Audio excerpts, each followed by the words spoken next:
Seizing Sidene, Rand, Chapter 3. Pale Shadows. Seizing Sidene, Rand channeled, wove flows of air that snatched the tail up from the cushions. The gilded harp tumbled to the dark red tiles as the man was pinned against the wall, immobile from neck to ankles, and his feet half a pace above the floor. "I've warned you. Never channel when anyone else is around. Never!" The tail tilted his head in that peculiar way he had, as if trying to look at Rand sideways, or watch without being noticed. "If she had seen, she would have thought it was you." There was no apology in his voice, no diffidence, but no challenge either. He seemed to think he was offering a reasonable explanation. "Besides, you look thirsty. A court bard should look after his lord's needs." That was one of the small conceits he surrounded himself with. If Rand was the Lord Dragon, then he himself must be a court bard, not a simple gleeman. Feeling disgusted with himself, as much as angry at the man, Rand unraveled the weave and let him drop. Manhandling him was like picking a fight with a boy of 10. He could not see the shield that constricted the other man's access to Sidene.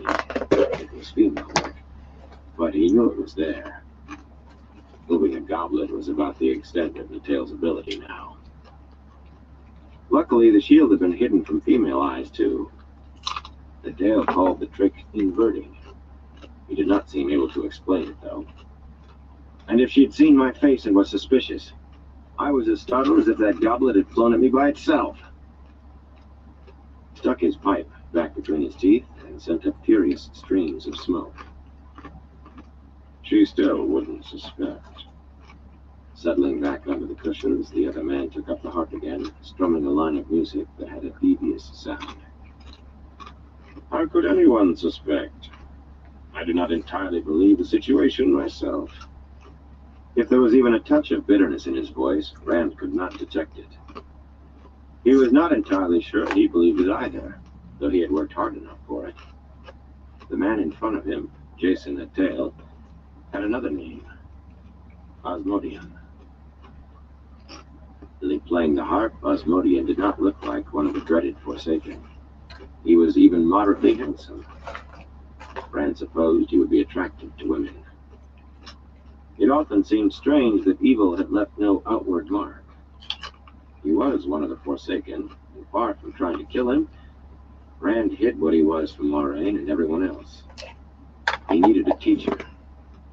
If what was true for the women Aes Sedai called Wilders also held for men, he had only one chance in 4 of surviving the attempt to learn to use the power on his own. That was discounting the madness. His teacher had to be a man. Moraine and others had told him often enough that a bird could not teach a fish to fly, nor a fish a bird to swim.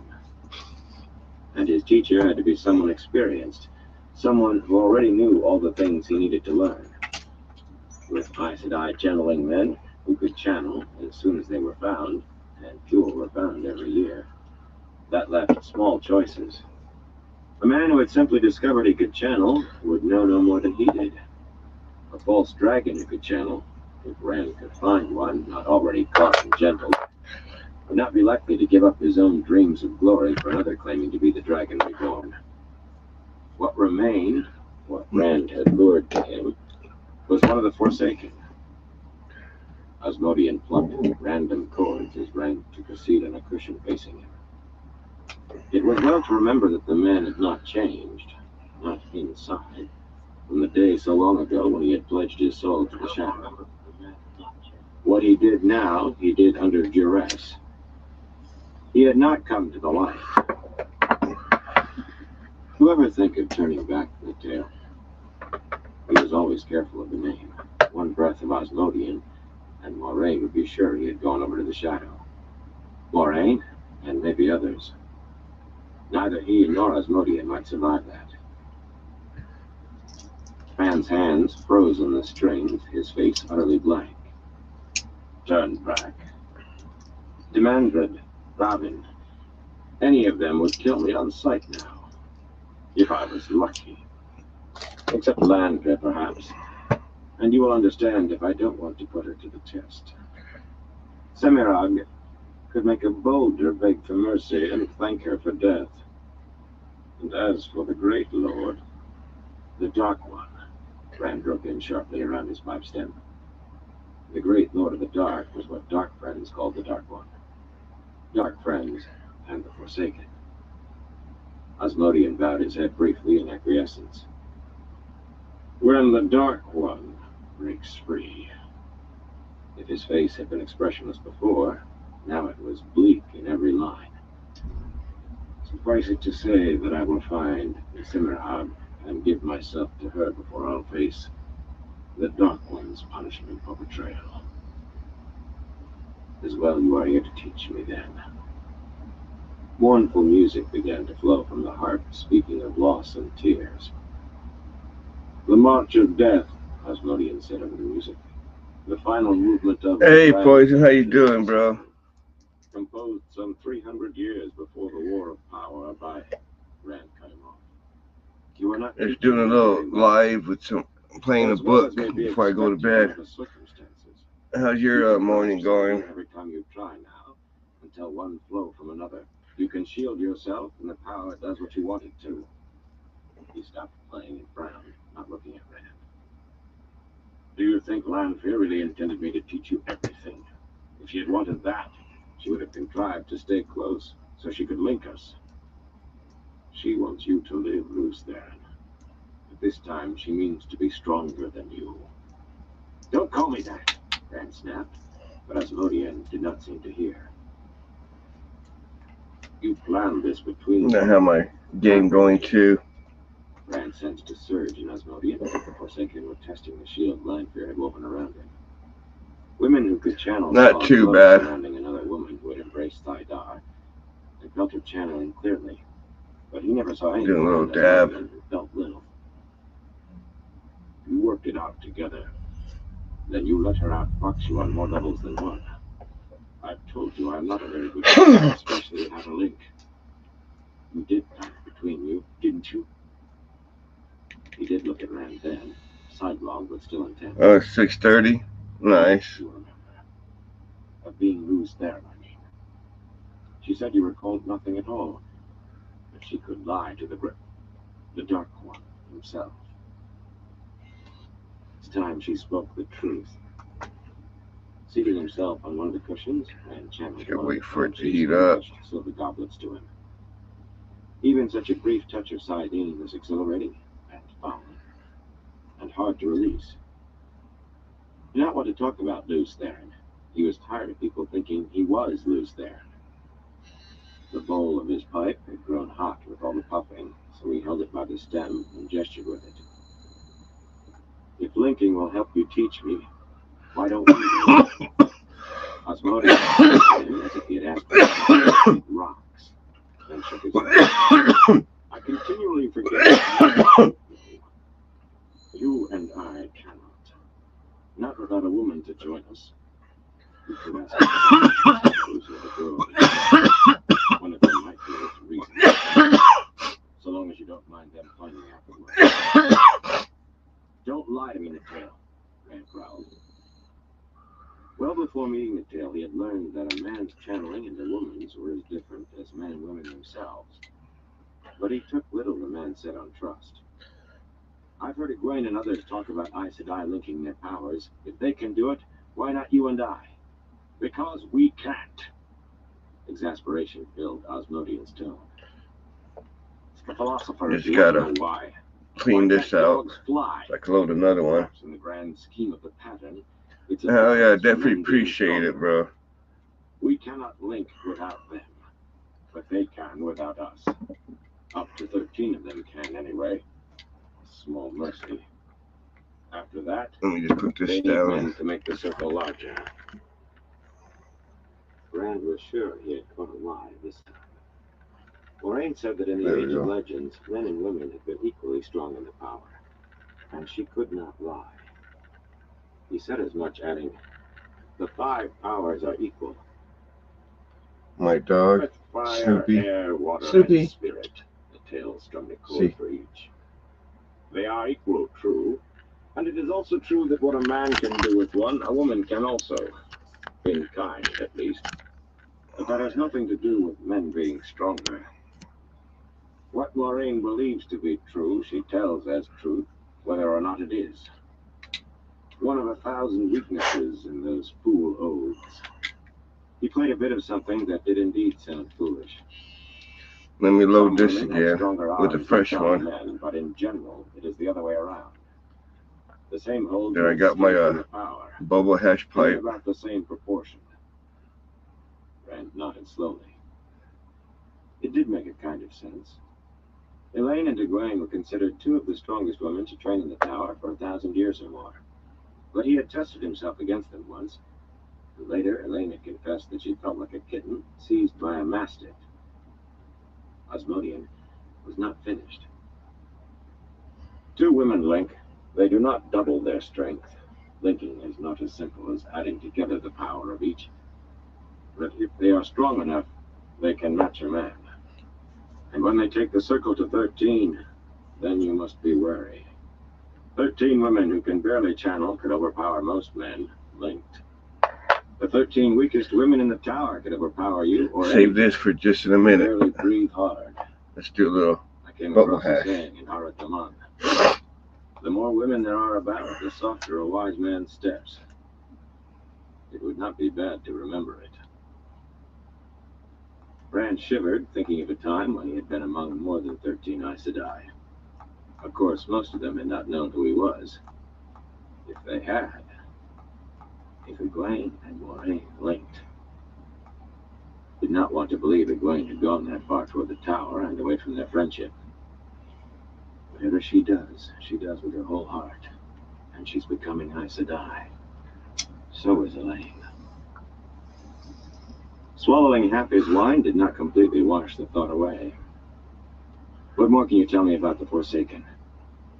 It was a question he was sure he had asked 100 times, but he always hoped there was a scrap more to dig out. Better than thinking about Moiraine and Egwene linking. I have told you everything I know. Osmodian sighed heavily. We are hardly close friends at the best. Do you believe I'm holding back something? I don't know where the others are, if that is what you want. Except some I have. Well, I have. And you knew he'd taken Ilion for his kingdom before I told you. And then Grendel was in Arad Daman for a time, but I expect she's then I'm gone now. blacking that out. She likes her comforts too well. I don't know. I suspect You got my arms. Or was in the west then somewhere as well. But no one ever one this side, unless she wants to be found. one this side. Ravine has a queen for one of got one on the side of my head, as good as mine. one on top of my head, one on this side. That is all have my back, ribs, some on my legs. And it heard all that before. It seemed he had heard. I got quite a few. 50 times already.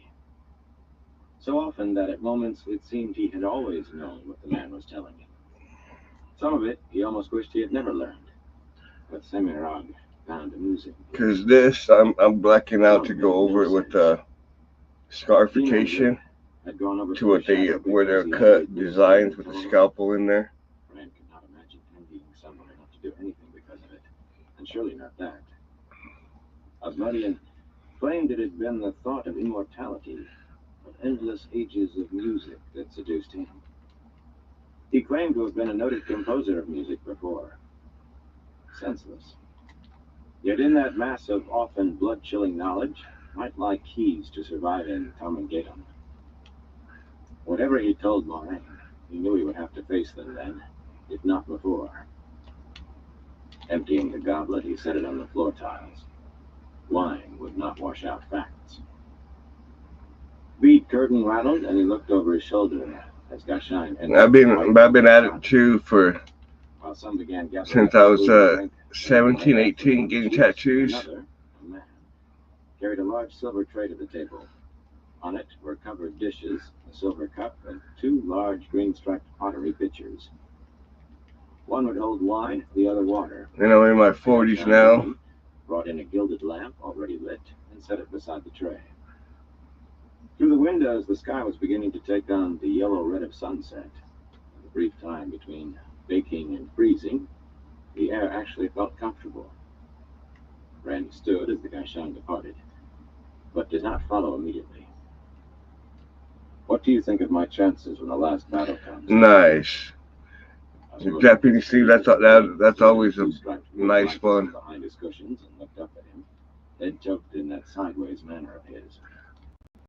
You found something in the square the day we met here.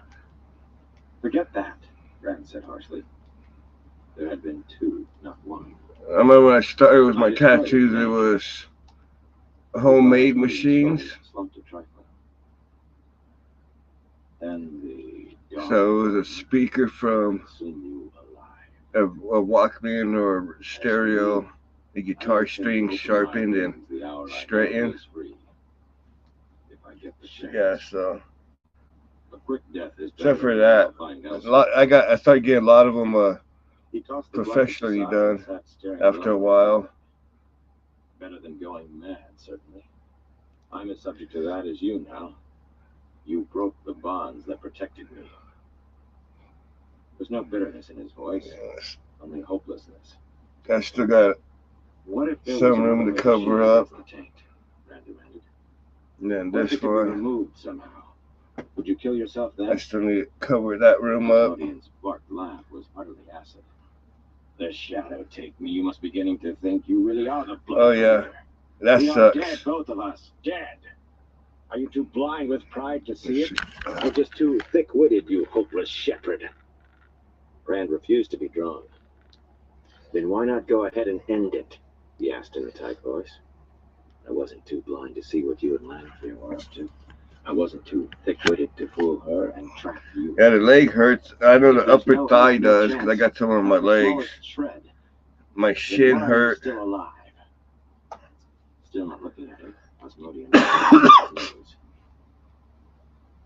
Once saw a man hanging from a cliff, he said slowly.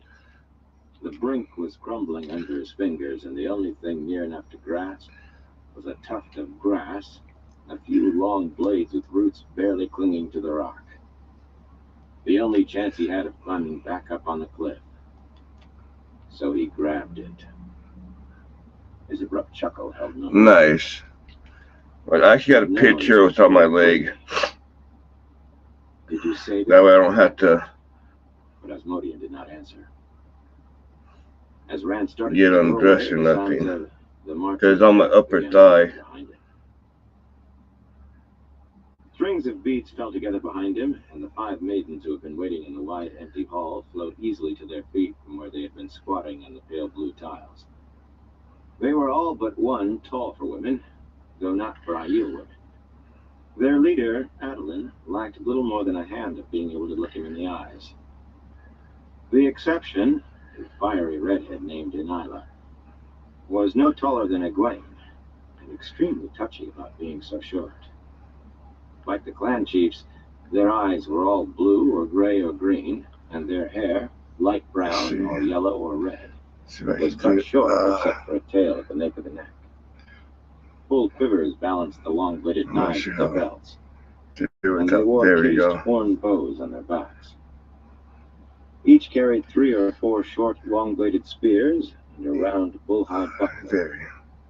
Aiel women who did not want hearth and children had their own warrior society. There you go. Farderais Mai, the Maidens of the Spear. Acknowledged them with a small bow, which made them smile. Yeah, I don't want to traumatize people by doing that. At least not the way he had been taught to do it. I see you, Adeline, he said. Where is Joinda? I thought she was with you earlier. Has she taken ill? I see you, Randall Thor, she replied. Her pale yellow hair seemed paler, framing her sun-dark face. I got one I started on my ribs. I got a couple more sessions on that. She has been talking to herself all day, and not an but the hour ribs, ago, oh man, the ribs suck. The feet of Garon, of the Jirat Goshin. Some of the others shook their heads. Marrying meant giving up the spear. Tomorrow is his last day as her Gaishan. Joinda is Blackrock Sharad, she added significantly. It was significant. Marriages came frequently with men and women taking Garshine, but very seldom between clans with blood feud, even blood feud in abeyance. It is an illness that spreads, Anila said heatedly. Her voice was usually as hot as her hair. One or two maidens make their bridal wreaths every day since we came to Rudian. Rand nodded with what he hoped they took for sympathy. It was his fault. If he told them, he wondered how many would still risk staying near him. All, probably. Honor would hold them, and they had no more fear than the clan chiefs. Right. It was only marriage Maybe so far. Even barbecue maidens sauce were instead, more yeah. than what some had experienced. Maybe they would. We'll be ready to go in a moment, he told them. We will wait with patience, Adeline said. It hardly seemed patience. Standing there, they all appeared poised on the edge of sudden movement. It really did take him only a moment to do what he wanted. Weave flows of spirit and fire into a box around the room and tie them so the weave held on its own. Anyone could go in or out, except a man who could channel. For himself, or Asmodean, walking through that doorway would be like walking through a wall of solid flame. He had discovered the weave, and that Asmodean, blocked, was too weak to channel through it, by accident. No one was likely to question the doings of a gleeman, but if someone did, Jason the Tale had simply chosen to sleep as far from Guess I didn't Aiel as got he a could manage in Rudian. picture of my, at least That was a choice that Hadnan Kadir how it is now. at least could sympathize with. In this way, Rand knew exactly where the man was of a night. The maidens asked him no questions. He turned away. The maidens followed him, spread out and wary as if they expected an attack right there. Asmodean was still playing the lament. Arms outstretched to either side, Matt Coffin walked the wide, white coping of the dry fountain, singing to the men who watched him in the fading light.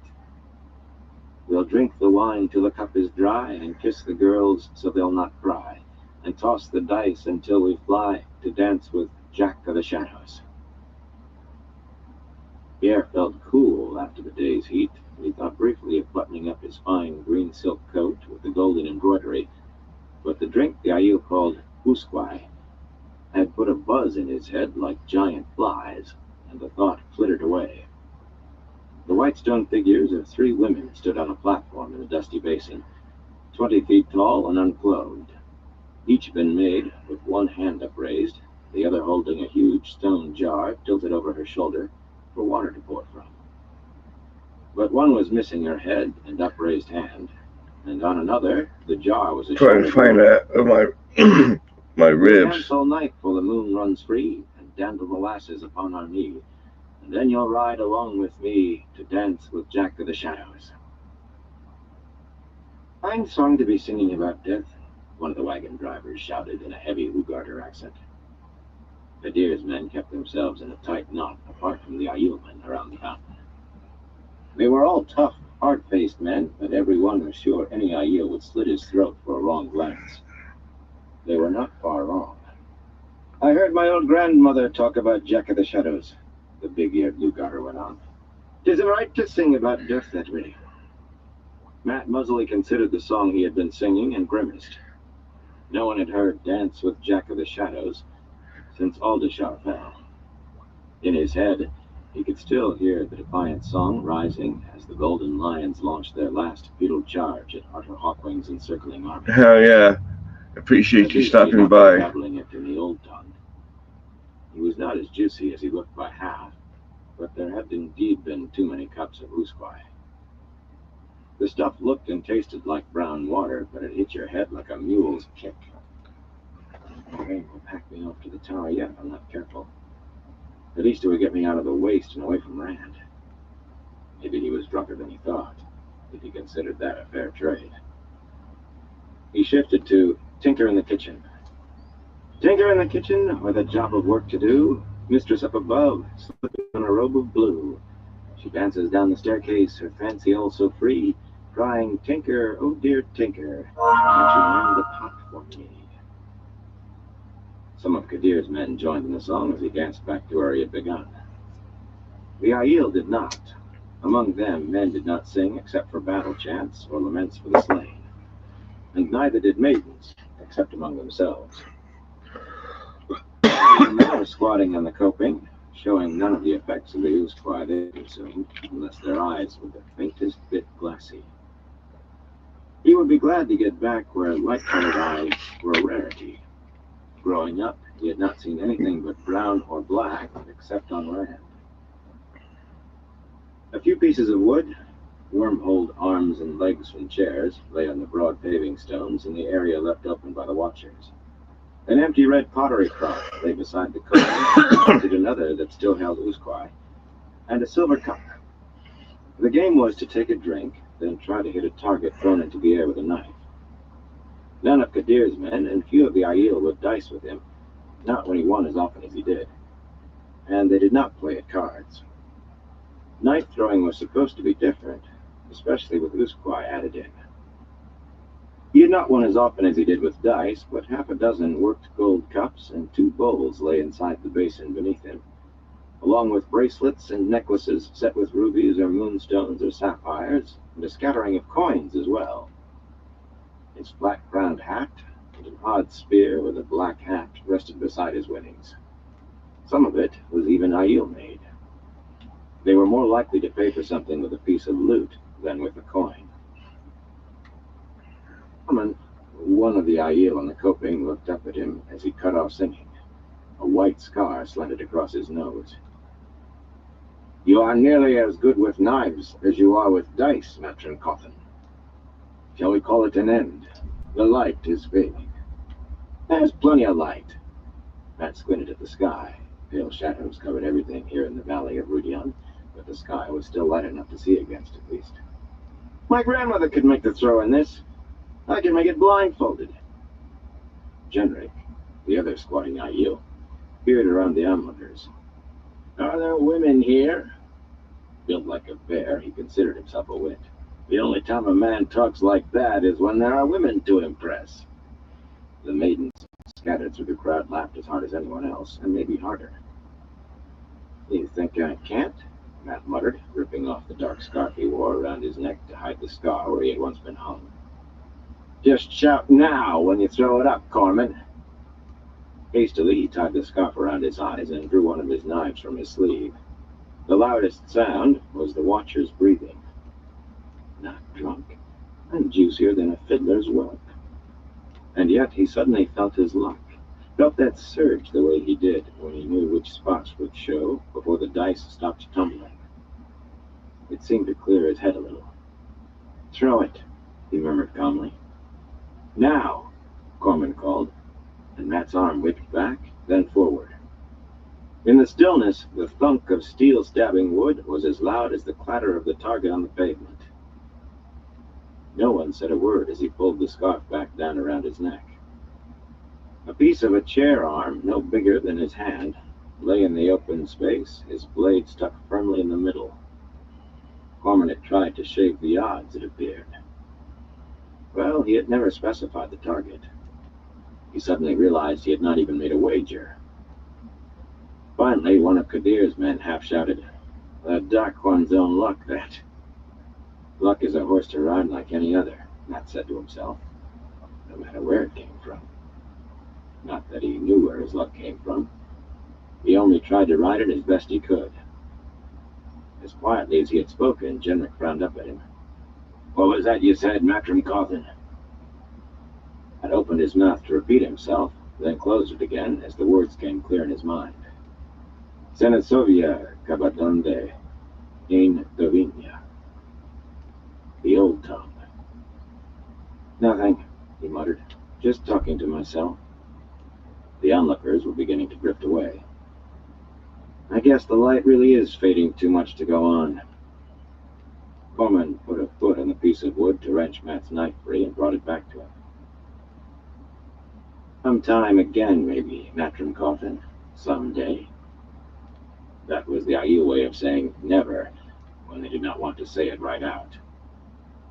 Matt nodded as he slipped the blade back into one of the sheaths inside his sleeve. It was the same as the time he had rolled 6 sixes 23 times in a row. He could hardly blame them. Being lucky was not all it was made out. He noted with a bit of envy that neither Aiel staggered in the slightest as they joined the departing crowd. Scrubbing a hand through his hair, Matt sat down heavily on the coping. The memories that had once cluttered his head like raisins in a cake now blended with his own. In one part of his mind, he knew he had been born in the Two Rivers 20 years before, but he could remember clearly leading the flanking attack that turned the Trollocs at Maganda and dancing in the court of Darmanduin, and 100 other things, 1,000, mostly battles. He remembered dying more times than he wanted to think of. No seams between lives anymore. He could not tell his memories from the others unless he concentrated. Reaching behind him, he set his wide-brimmed hat on his head and fished the odd spear across his knees. Instead of an ordinary spearhead, it had what looked like a 2-foot sword blade, marked with a pair of ravens. Lan said that that blade had been made with the One Power during the War of the Shadow, the War of the Power. The Warder claimed it would never need sharpening and never break. Matt thought he would not trust that unless he had to. It might have lasted 3,000 years, but he had little trust of the power. Cursive script ran along the black haft, punctuated at either end with another raven, inlaid in some metal even darker than the wood. In the old tongue, but he could read it now, of course. Thus is our treaty written, thus is agreement made. Thought is the arrow of time, memory never fades. What was asked is given, the price is paid. Way down the wide street, half a mile off, was a square that would have been called large in most cities. The Aiel traders were gone for the night, but their pavilions still stood, made of the same grayish-brown wool used for Aiel tents. Hundreds of traders had come to Rudion from every part of the waste for the biggest fair the Aiel had ever seen, and more arrived every day. The traders had been among the first to actually start living in the city. Matt did not really want to look the other way, toward the great plaza. He could make out the shapes of Kadir's wagons, waiting more loading tomorrow. What appeared to be a twisted redstone door frame had been heaved into one that afternoon. Moraine had taken particular care to see it lashed firmly in place, just as she wanted. He did not know what she knew of it, and he was not about to ask. Better if she forgot he was alive, though small chance of that. But whatever she knew, he was sure he knew more. He had stepped through it, a fool looking for answers. What he had gotten instead was a head full of other men's memories. That and dead. He tucked the scarf closer around his neck. And 2 other things. A silver fox-head medallion that he wore under his shirt, and the weapon across his knees. Small recompense. He ran his fingers lightly down the script. Memory never fades. They had a sense of humor fit for Aiel, those folk on the other side of that doorway. Can you do that every time? He jerked his head around to stare at the maiden who had just sat down beside him. Tall, even for an Aiel, maybe taller than he was. She had hair like spun gold, and eyes the color of the clear morning sky. She was older than he, maybe by 10 years, but that had never put him off. Then again, she was Father Eye's Mai. I am Melindra, she went on, of the Jumai sept.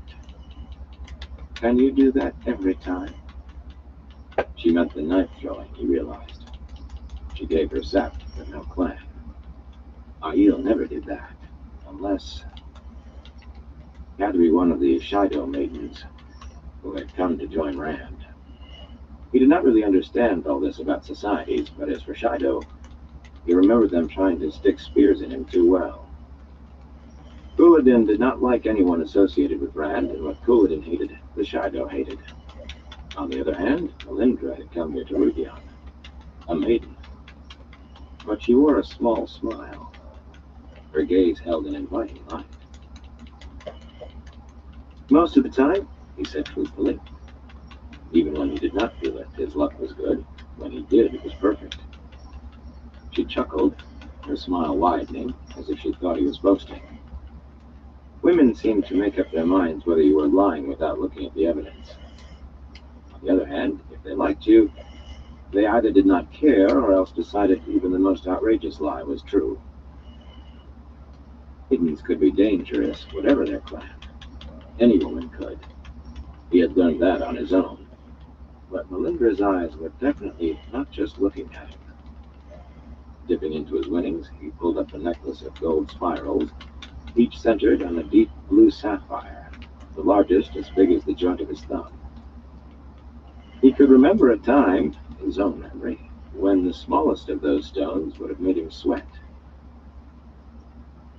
"You look pretty with your eyes," he said, laying the heavy strand in her hands. He had never seen a maiden wear baubles of any sort, but in his experience, every woman liked jewelry. Strangely, they liked flowers nearly as well.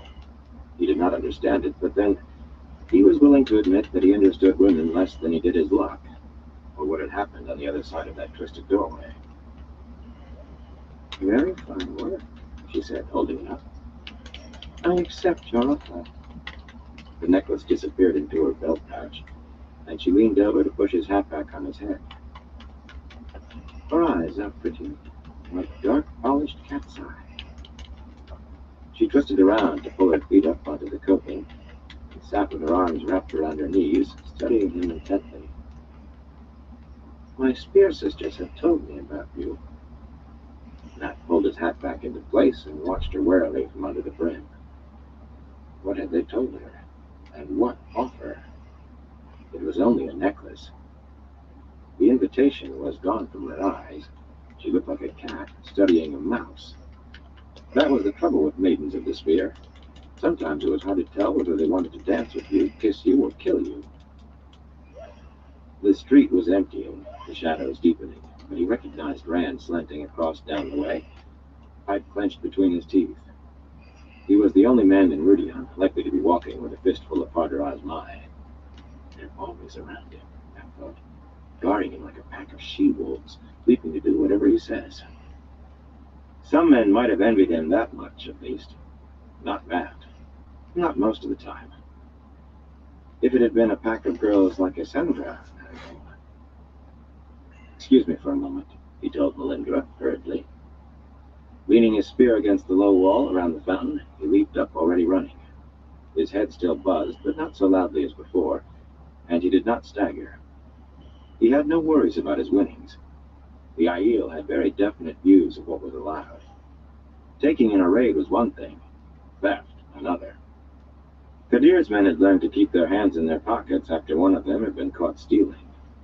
After a beating that left him striped from shoulders to heels, he had been sent away.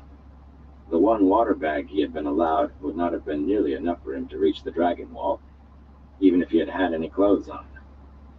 Now Kadir's men would not pick up a copper they found lying in the street.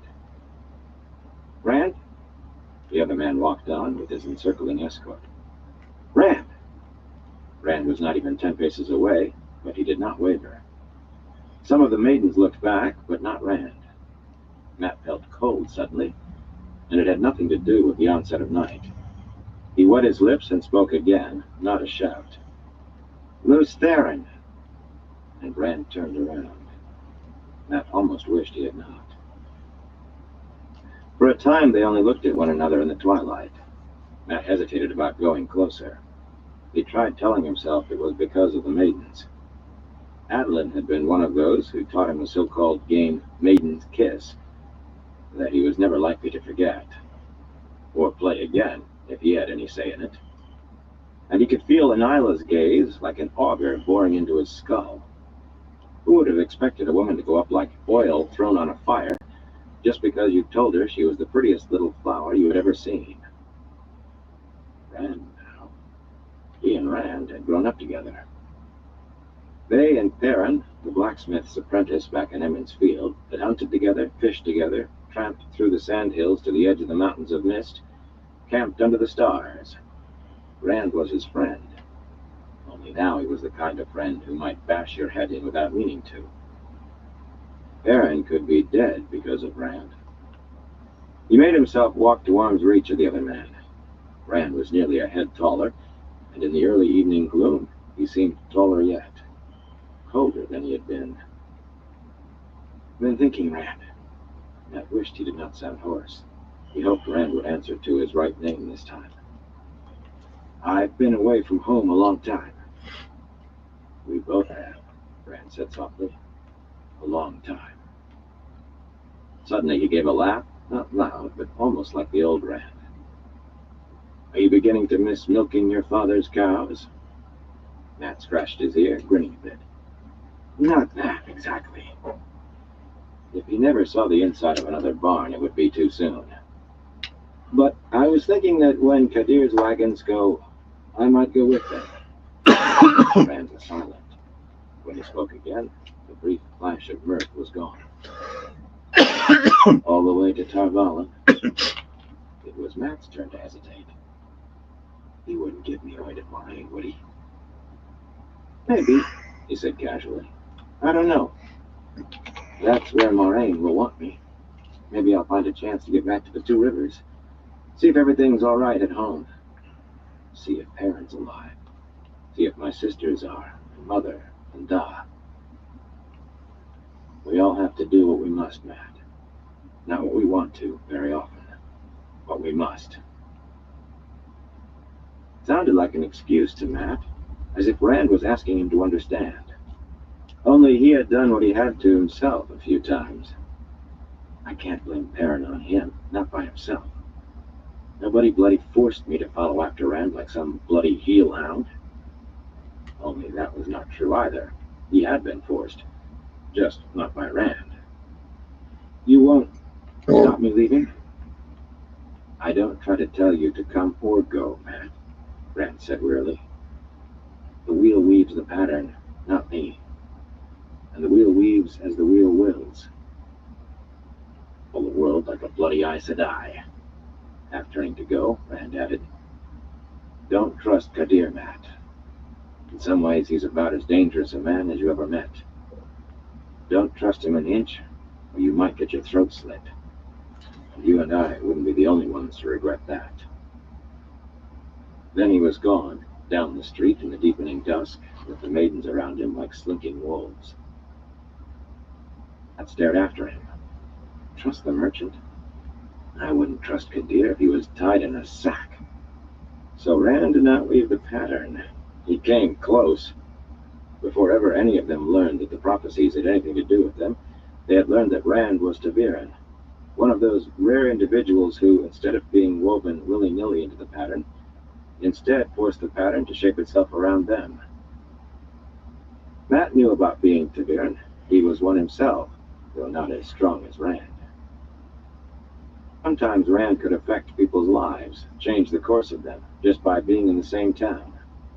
Perrin was Taviran as well, or maybe had been. Moraine had thought it was significant finding 3 young men who grew up in the same village, all destined to be Taviran. She meant to fit them all into her plans, whatever they were. It was supposed to be a grand thing. All the Taviran Matt had been able to learn about had been men like Arthur Hawkwing, or women like Babrim and Sharif, whose stories had said founded the Compact of the 10 Nations after the breaking. But none of the stories told what happened when one Taviran was close to another as strong as Rand. It was like being a leaf in a whirlpool. Melindra stopped beside him and handed him his spear and a heavy, coarse-woven sack that clinked. "I put your winnings in this for you." She was taller than he was, by a good 2 inches. She glanced after Rand. "I heard you were near brother to Randall Thor." "In a manner of speaking," he said dryly. "It does not matter," she said dismissively, and concentrated her gaze on him, fists on her hips. "You attracted my interest, Matt Cawthon, before you gave me a regard gift. Not that I will give up the spear for you, of course, but I have had my I'll be eye right for back. days. You have a smile like a boy about to do mischief. I like that. And those eyes." In the failing light, her grin was slow and wide and warm. "I do like your eyes." Matt tugged his hat straight, though it had not been crooked. From pursuer to pursued in the blink of an eye. It could happen like that with IU women, especially maidens. Does Daughter of the Nine Moons mean anything to you? It was a question he asked women sometimes. The wrong answer would send him out of Rudian tonight if he had to try walking out of the waste. Nothing, she said. But there are things I'd like to do by moonlight. Putting an arm around his shoulder, she took off his hat and began to whisper in his ear. In no time at all, he was grinning even more widely than she. Chapter 4. Twilight. His farther eyes my escort, Rand approached the Rudian roof of the Maidens. White stairs as wide as the tall building, each step a stride deep, ran up to thick columns 20 paces high, black seeming in the twilight, but bright blue by day, and fluted in spirals. The outside of the building was a patterned mosaic of glazed tiles, white and blue in spirals, that appeared endless to the eye, and a huge window of colored glass directly above the columns showed a black-haired woman 15 feet tall in complicated blue robes, right hand upraised, either to bless or command a halt. Her face was serene and stern at the same time. Whoever she had been, she was surely no Aiel, not with that pale skin and those dark eyes. An Aes Sedai, perhaps. He tapped his pipe out on his boot heel and stuffed it into his coat pocket before starting up the steps.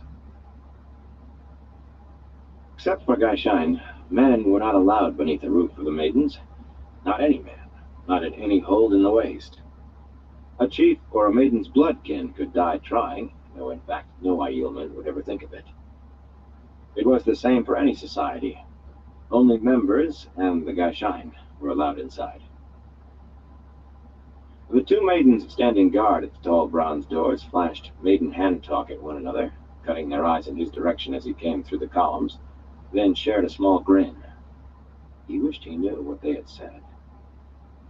Even in as dry a land as the waste, bronze would tarnish with enough time, but Gaishain had polished these doors until they looked new-made. They stood wide open, and the pair of guards made no move to hinder him as he walked through, Adolin and the others on his heels.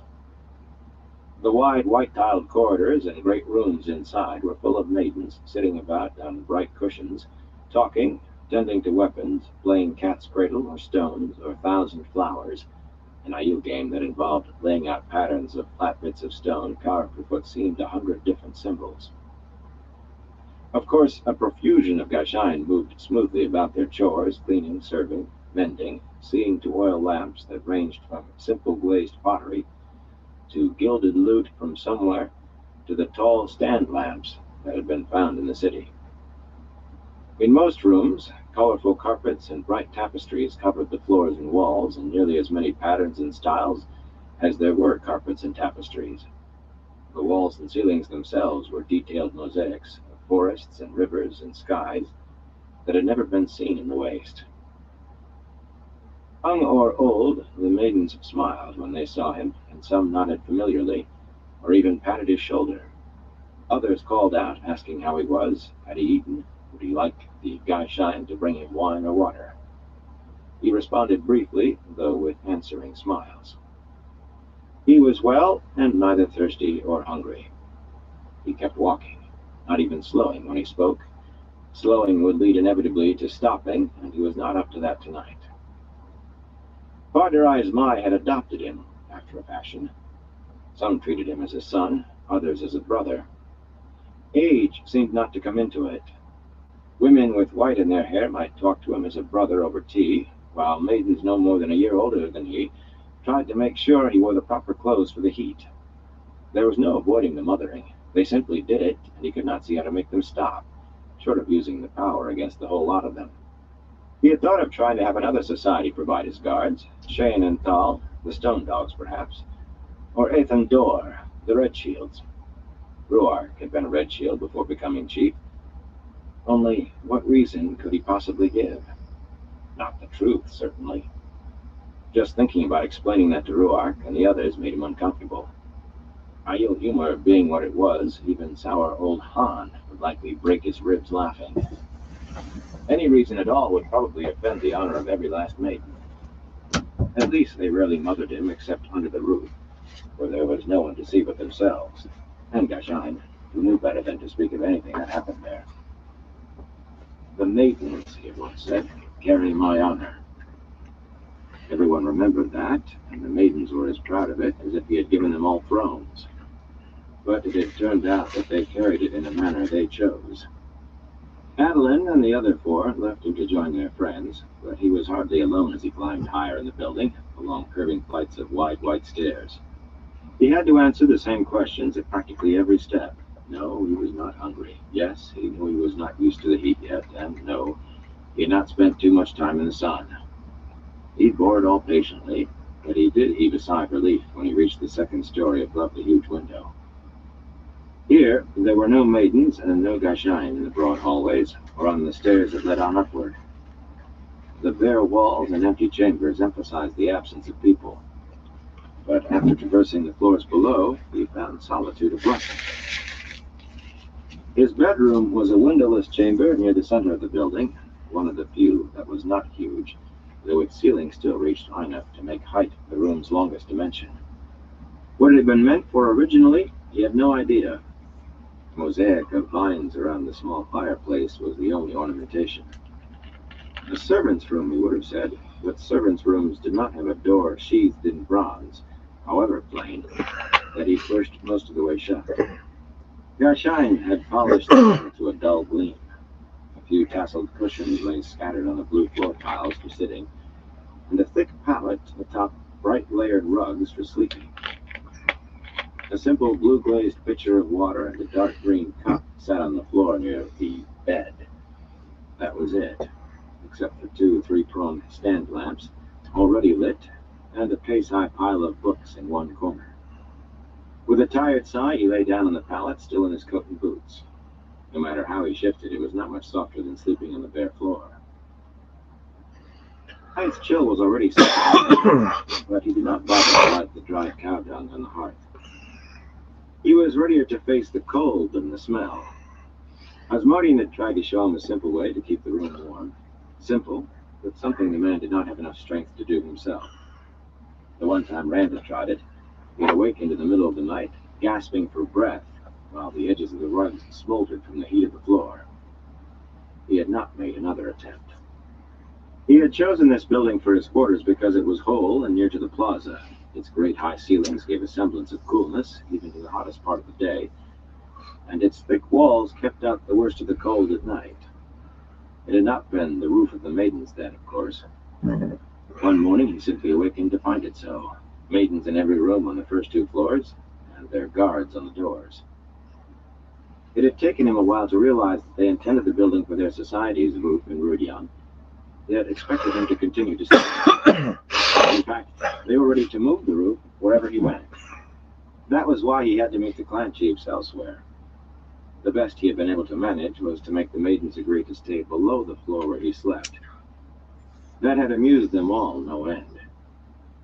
Even the Karn is not a king, he reminded himself wryly. Twice already he had moved upward as the numbers of maidens increased. Idly, he tried to calculate how many more could come in before he was sleeping on the roof. It was better than remembering how he had let Moraine get under his skin. He had not meant her to learn his plans until the day the Aiel moved. She knew exactly how to manipulate his emotions, how to make him so angry that he said more than he wanted to. I never used to get so angry. Why is it so hard to hold on to my temper? Well, there was nothing she could do to stop him. He did not think there was. He had to remember to be careful around her. His increasing abilities occasionally made him careless toward her, but if he was far stronger, she still knew him, even with Asmodean's teaching. In a way, letting Asmodean know his plans was less important than revealing his intentions to the Aes Sedai. To Moraine, I'm still just a shepherd she can use for the Tower's ends. But to Asmodean, I'm the only branch he can hold on to in a flood. Strange to think he could probably trust one of the Forsaken more than he could Moraine. Not that he could trust either very far. Asmodean. If his bonds to the Dark One had shielded him from the taint on Sidene, there had to be another way to do it. Or to cleanse it. The trouble was that before they went over to the Shadow, the Forsaken had been among the most powerful Aes Sedai in the Age of Legends, when things the White Tower never dreamed of were commonplace. If Asmodean did not know a way, it probably did not exist. It has to. There has to be something. I'm not going to just sit still until I go mad and die.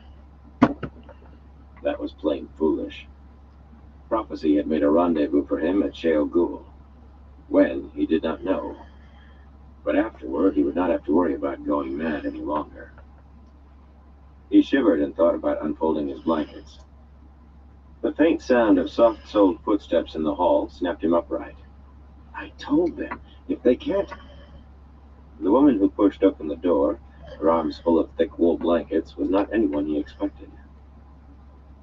Avienda paused just inside the room to regard him with cool blue-green eyes. A more than pretty woman, of an age with him, she had been a maiden until she gave up the spear to become a wise one, not very long ago. Her dark reddish hair still came well short of her shoulders and hardly needed the folded brown scarf to keep it out of her face.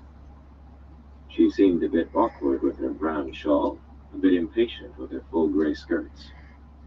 He felt a stab of jealousy at the silver necklace she wore, an elaborate string of intricately worked discs, each different. Gave her that. She would not have chosen it herself. She did not seem to like jewelry. The only other piece she wore was a wide ivory bracelet carved in finely detailed roses. He had given her that, and he was not sure she had forgiven him for it yet. It was foolish of him to be jealous in any case. I haven't seen you in 10 days, he said. I thought the wise ones would have tied you to my arm once they found out I'd blocked them out of my dreams. Asmodean had been amused at the first thing he wanted to learn, and then frustrated at how long Rand took to learn it. I have my training to do, Rand al'Thor. She would be one of the few wise ones who could channel. That was part of what she was being taught. I am not one of your wetlander women to stand about so you can look at me whenever you wish. Despite knowing Egwene, and Elaine for that matter, she had an oddly wrong-headed view of what she called wetlander women, and of wetlanders in general. They are not pleased at what you have done. She meant Amis, Bear, and Melaine, the 3 wise one dreamwalkers who were teaching her and trying to watch him. Avienda shook her head ruefully. They were especially not pleased that I had let you know they were walking your dreams. He stared at her. You told them? But you didn't really say anything. I figured it out myself, and I would have eventually, even if you hadn't let a hint slip out. Avienda, they told me they could speak to people in their dreams. It was only a step from that. They just had me dishonor myself further. Her voice was level enough, but her eyes could have started the fire laid on the hearth. I will not dishonor myself for you or any man. I gave you the truth, Paula, and I will not deny it. I should have let you freeze. He threw the blankets right on top of his head. He pulled them off and laid them beside him on the pallet while trying to think of what to say. It was Giotto again. The woman was as prickly as a thorn bush. Supposedly she had been given the task of teaching him Aiel customs, but he knew her true job, to spy on him for the wise ones. Whatever dishonor was attached to spying among Aiel, apparently it did not extend to the wise ones. They knew he knew, but for some reason it did not seem to concern them. And as long as they were willing to let matters remain as they were, so was he. For one thing, Avienda was not a very good spy. She almost never tried to find out anything, and her own temper got in the way of making him angry, or guilty, the way Moraine did. For another, she was actually pleasant company sometimes, when she forgot to keep her thorns out. At least he knew who it was that Amis and the others had set to watch him. If it was not she, it would be someone else, and he would be constantly wondering who. Besides, she was never wary around him. Matt, Egwene, even Moraine, sometimes looked at him with eyes that saw the dragon reborn, or at least the danger of a man who could channel. The clan chiefs and the wise ones saw he who comes with the dawn, the man prophesied to break the Aiel like dried twigs. If they did not fear him, they still sometimes treated him like a red adder they had to live with. Whatever Avienda saw, it never stopped her being scathing whenever she chose, which was most of the time. Odd sort of comfort, but compared to the rest, it was a comfort nonetheless. He had missed her. He had even picked flowers from some of the spiny plants around Rudion, bloodying his fingers until he realized he could use the power, and set them to her half a dozen times. The maidens had carried the blossoms themselves instead of sending Gashan. She had never acknowledged them, of course. "You," he said finally, touching the blankets. They seemed a safe subject. "I suppose you can't have too many in the night's ear." "Inala asked me to bring them to you when she found out I was here to see you." Her lips twitched in the beginnings of an amused smile. "A number of the Spear Sisters were worried that you might be strong enough. I am to see that you light your fire tonight. You didn't last night." Rand felt his cheeks coloring. She knew. Well, she would, wouldn't she? The bloody maidens may not tell her everything anymore, but they don't bother to keep anything from her either. "Why did you want to see me?" To his surprise, she folded her arms beneath her breasts and paced the short length of the room twice before stopping to glare at him. "This was not a regard gift," she said accusingly, shaking the bracelet at him. "You admitted as much." True, though he thought she might have put a knife in his ribs and not conceded it. "It was simply a fool gift from a man who did not know or care what the Spear Sisters might think." "Well, this has no meaning either." She pulled something from her pouch and tossed it onto the pallet beside him. "It cancels debt between us." And picked up what she had thrown and turned it over in his hands. A belt buckle from the shape of a dragon, ornately made in good steel and inlaid with gold. "Thank you. It's beautiful." "Avienda, there is no debt to cancel." "If you will not take it against my debt," she said firmly, "then throw it away. I will find something else to repay you. It is only a trinket." "Hardly a trinket. You must have had this made." "Do not think that means anything, Randall Thor. When I gave up the spear, my spears, my knife," unconsciously her hand brushed her belt, where that long-bladed knife used to hang. "Even the points of my arrows were taken from me and handed to a smith to make simple things to give away. Most I gave to friends, but the wise ones had me name the 3 men and 3 women I most hate, and I was told to give each of them a gift made from my weapons with my own hands. Bear says it teaches humility." Straight-backed and glaring, biting off each word, she looked and sounded anything but humble. "We will not think that means anything." "Means nothing," he said, nodding sadly. Not that he wanted it to mean anything, really, but it would have been pleasing to think she might be beginning to see him as a friend.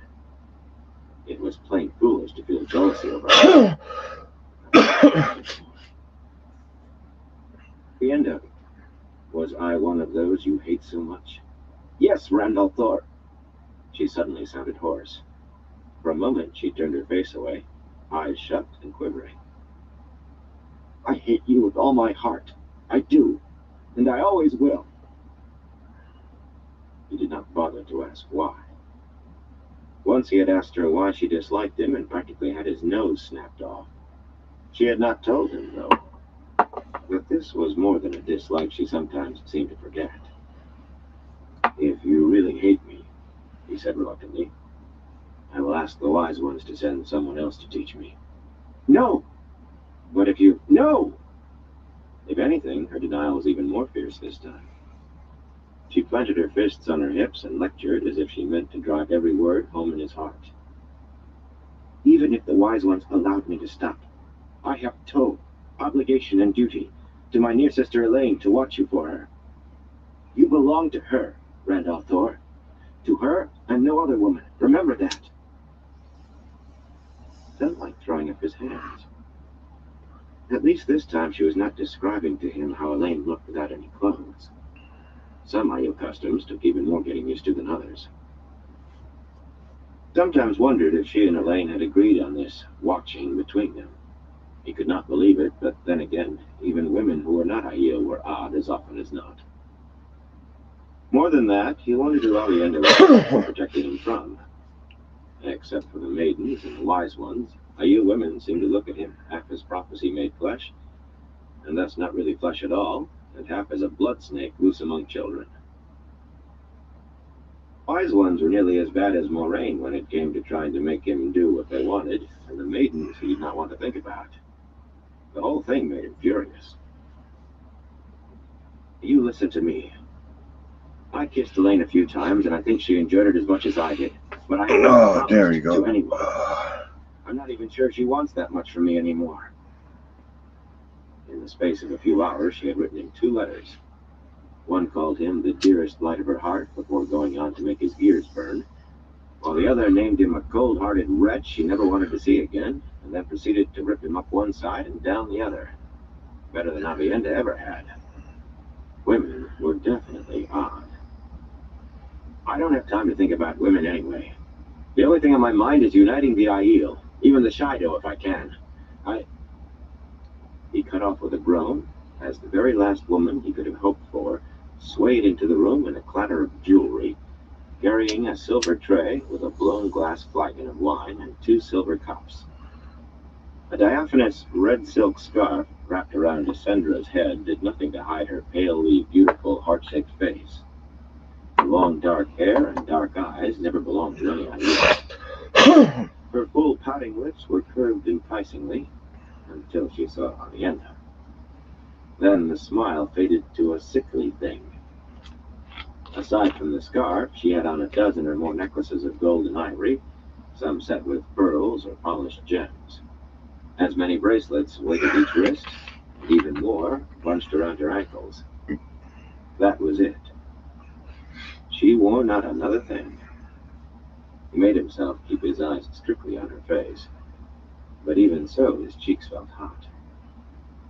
Avienda looked like a thunderhead about to spit lightning. Descendra like a woman who had just learned she was to be boiled alive. Rand wished he were in the pit of doom, or anywhere but there. Still, he got to his feet. He would have more authority looking down on them than the other way around. Avienda, he began, but she ignored him. Someone send you with that? She asked coldly. Descendra opened her mouth, the intended lie plain on her face, then gulped and whispered, No. You have been warned about this, Sorda. The Sorda was a kind of rat, especially sly, according to the Aiel, and good for absolutely nothing. Its flesh was so rank that even cats seldom ate the ones they killed. Ellen thought the last time would have taught you. Descendra flinched and swayed as if about to faint. Rand gathered himself. Avienda, whether she was sent or not doesn't matter. I'm a little thirsty, and if she was kind enough to bring me wine, she should be thanked for it. Avienda glanced coolly at the 2 cups and raised her eyebrows. He took a deep breath. She should not be punished just for bringing me something to drink. He was careful not to look at the tray himself. Half the maidens under the roof must have asked if She was taken by the maidens for theft from maidens, Randall Thor. Avienda's voice was even colder than it had been for the other woman. You have meddled too much already in the business of Avienda. More than you should have been allowed. Not even the Ka Khan can thwart justice. This is no concern of yours. He grimaced and let it go. Whatever the maidens did to her, Descendra certainly had coming. Just not for this. She had entered the waste with Adnan Kadir, but Kadir had not cracked his teeth when the maidens took her for stealing the jewelry that was now all they let her wear. It had been all Rand could do to keep her from being sent off to Shara, tethered like a goat, or else dispatched naked toward the dragon wall with 1 water bag. Watching her plead for mercy once she realized what the maidens intended, he had not been able to make himself stay out of it. Once he had killed a woman, a woman who meant to kill him, but the memory still burned. He did not think he would ever be able to do it again, even with his life in the balance. Foolish thing, with female forsaken likely seeking his blood or worse, but there it was. And if he could not kill a woman, how could he stand by and let a woman die, even if she deserved it? That was the rub. In any land west of the Dragon Wall, Lysandra would face the gallows or the headsman's block for what he knew about her. About her and Kadir, and probably most of the merchant's men, if not all. They were dark friends, and he could not expose them, not even if they were aware that he knew. If any one of them was revealed as a dark friend, Lysandra endured as best she could, because even being a servant and kept naked was better than being tied hand and foot and left for the sun. But none would keep silent once Moraine had her hands on them. Aes Sedai had no more mercy for dark friends than for anyone else. She would loosen their tongues in short order. And Asmodean had come into the waste with the merchants' wagons too, just another dark friend so far as Kadir and the others knew, though one with authority. No doubt they thought he had taken service with the Dragon Reborn on orders from some still higher power. To keep his teacher, to keep Moraine from trying to kill both of them very probably, Rand had to keep their secret. Luckily, no one questioned why the Aiel kept such a close watch on the merchant and his men.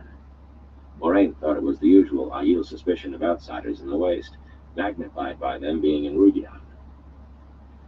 She had had to use all of her persuasion to make the Aiel let Kadir and his wagons into the city.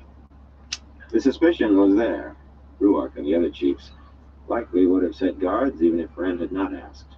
And Kadir just seemed happy he did not have a spear through his ribs.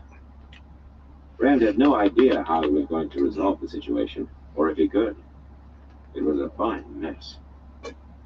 In Gleeman's stories, only villains got caught in a cleft stick like this. Once she was sure that he was not going to try to interfere further, Avienda turned her attention back to the other woman. You may leave the wine. Lysandra half knelt gracefully to set the tray beside his palate, a peculiar grimace on her face. It took Rand a moment to recognize an attempt to smile at him without letting the Aiel woman see. Now you will run to the first maiden you can find, Avienda went on, and tell her what you have done. Run, Sorda! Moaning and wringing her hands, Lysandra ran in a great rattle of jewelry. As soon as she was out of the room, Avienda rounded on him. You belong to Elaine. You have no right to try luring any woman, but especially not that one. Her? Rand gasped. You think I... Believe me, Avienda, if she were the last woman on Earth, I'd still stay as far from her as I could run. So you say, she sniffed. She has been switched 7 times, 7, for trying to sneak to your bed. She would not persist like that without some encouragement. She faces far to rise my justice, and she is no concern of even the Ka'kan. Take that as your lesson for today on our customs. And remember, you belong to my near sister. Without letting him get a word in, she stalked out, wearing such a look that he thought Lysandra might not survive if Avienda caught up to her. Letting out a long breath, he got up long enough to put the tray and its wine in a corner of the room. He was not about to drink anything Lysandra brought him. 7 times she's tried to reach me. She must have learned that he interceded for her. No doubt, to her way of thinking, if he was willing to do that, for a smoky look and a smile, what might he do for more? He shivered at the thought as much as the increasing cold. He would rather have a scorpion in his bed. If he failed to convince her, he might tell her what he knew about her.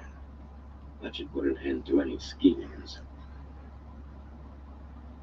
Upping the lamps, he crawled onto his pallet in the dark, still booted and fully dressed, and fumbled around until he pulled all of the blankets over him. Without the fire, he suspected he really would be grateful to Avienda before morning. Petting the wards of spirit that shielded his dreams from intrusion was almost automatic to him now, but even as he did it, he chuckled to himself. He could have gotten into bed and then put out the lamps with the power. It was the simple things that he never thought of doing with the power. For a time, he lay waiting for his body's heat to warm the inside of the blankets. How the same place could be so hot by day and so cold by night was beyond him. Sticking one hand under his coat, he fingered the half-healed scar on his side. That wound, the one that Moraine could never completely heal, was what would kill him eventually. He was sure of it. His blood in the rocks of Shale Ghul. That was what the prophecies said. Not tonight. I won't think of that tonight. I have a little time yet, but if the seals can be shaved with a knife now, do they still hold as strongly? No, not tonight. Inside of the blanket, becoming a little warmer, he shifted around, trying and failing to find a comfortable way to lie. I should have washed, he thought drowsily. Egwene was probably in a warm sweat tent right that minute. Half the time he used one, a fistful of maidens tried to come in with him, and nearly rolled on the ground laughing when he insisted on them staying outside. It was bad enough having to undress and dress in the steam. Sleep finally came, and with it, safely protected dreams. Safe from the wise ones or anyone else. Not protected from his own thoughts, though. 3 women invaded them continually. Not Isendra, except in a brief nightmare that nearly woke him. By turns, he dreamed of Elaine, and Min, and Arienda. By turns, and together. Only Elaine had ever looked at him as a man, but all 3 saw him as who he was, not what he was. Aside from the nightmare, they were all pleasant dreams. Chapter 5. Among the Wise Ones. Standing as close as she could to the small fire in the middle of the tent, Egwene still shivered as she poured water from the generous tea kettle into a wide blue-striped bowl. She had lowered the sides of the tent, but cold seeped through the colorful layered rugs covering the ground, and all the fire's heat seemed to rush up and out of the smoke hole in the middle of the tent roof, leaving only the smell of the burning cow dung. Her teeth wanted to water. Already the steam from the water was beginning to fade. She embraced Saidar for a moment and channeled fire to heat it more. Amis or Bear would probably have washed in it cold, though in fact they always took sweat baths. So I'm not as tough as they are. I did not grow up in the waste. I don't have to freeze to death and wash in cold water if I don't want to. She still felt guilty as she lathered a cloth with a piece of lavender-scented soap bought from Hadman Kader. The wise ones had differently. The true source made her sigh. Even trembling with cold, she laughed softly at her own foolishness. The wonder of being filled with the power, the wondrous rush of life and awareness, was its own danger. The more you drew on Saidar, the more you wanted to draw, and without self-discipline, you eventually drew more than you could handle, and either died or killed yourself, and that was nothing to laugh at. That's one of your biggest faults, she lectured herself firmly. You always want to do more than you're supposed to. You ought to wash in cold water. That would teach you self-discipline. Only there was so much to learn, and it sometimes seemed a lifetime would be too short to learn it. Her teachers were always so cautious, whether wise ones or Aes Sedai in the tower. It was hard to hold back when she knew that in so many ways she already outstripped them. I can do more than they realize. A blast of freezing air hit her, smoke from the fire about the tent, and the woman's voice said, "If it pleases you." Egwene jumped, yelping shrilly before managing to get out, "Shut that!" She hugged herself to stop from capering. "Get in or get out, but shut it!" All that effort to be warm, and now she was icy goosebumps. The white-robed woman shuffled into the tent on her knees and let the tent flap. She kept her eyes downcast, her hands folded neatly. She would have done the same if Egwene had hit her, instead of just shouting. "If it pleases you," she said softly, "the wise one Amis sent me to bring you to the sweat tent." Wishing she could stand on top of the fire, Egwene groaned. The light burned Bear and her Excuse me. stockings. If not for the white-haired old wise one, they could be in rooms in the city instead of tents on the edge of it. I could have a room with a proper fireplace and a door. She was willing to bet that Rand did not have to put up with people wandering in on him whenever they wanted. Rand, bloody dragon owl Thor, snaps his fingers, jump like surfing boards. I'll wager they found him a real instead of a pallet on the ground. She was sure that he got a hot bath every night. The maidens probably hauled buckets of hot water up to his rooms. I'll bet they even found him a proper copper bathtub. Amis and even Melaine had been amenable to Egwene's suggestion, but Bear had put her foot down, and they acquiesced like Guyshine.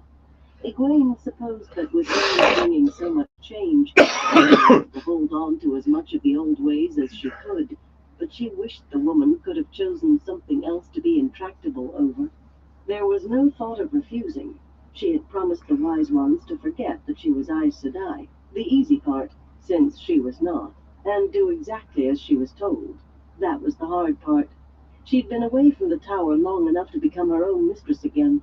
But Amis had told her flatly that dream-walking was dangerous even after you knew what you were about, and far more so until then.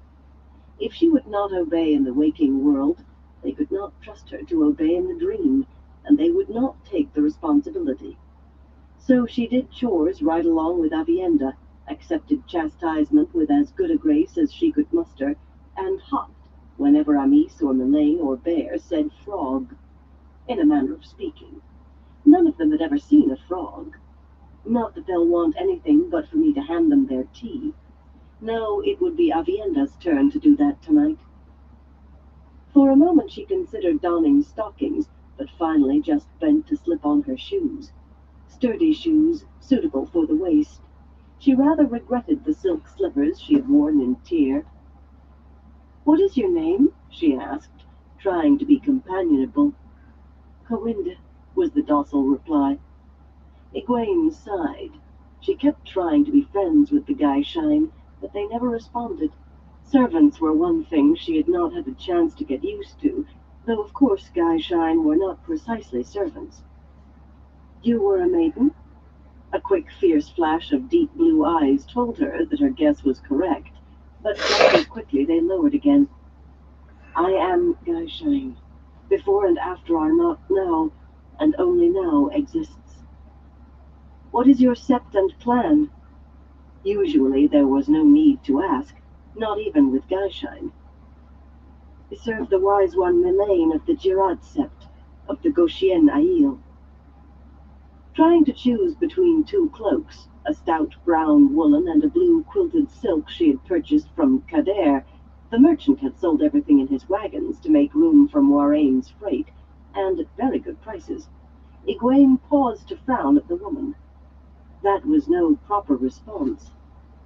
She had heard that a form of the bleakness came from Guyshine. When their year and a day was done, they simply refused to put off the robe.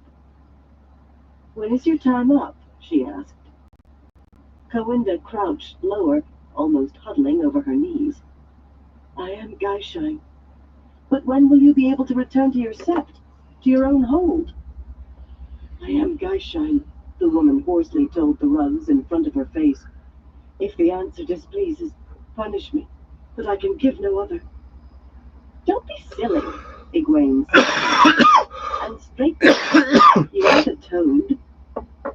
The white-robed woman obeyed immediately and sat there on her heels, submissively awaiting another command. That brief flare of spirit might as well never have been.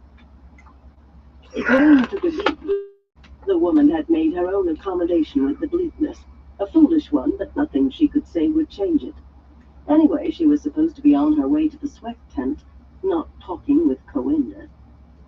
Remembering that cold draft, she hesitated.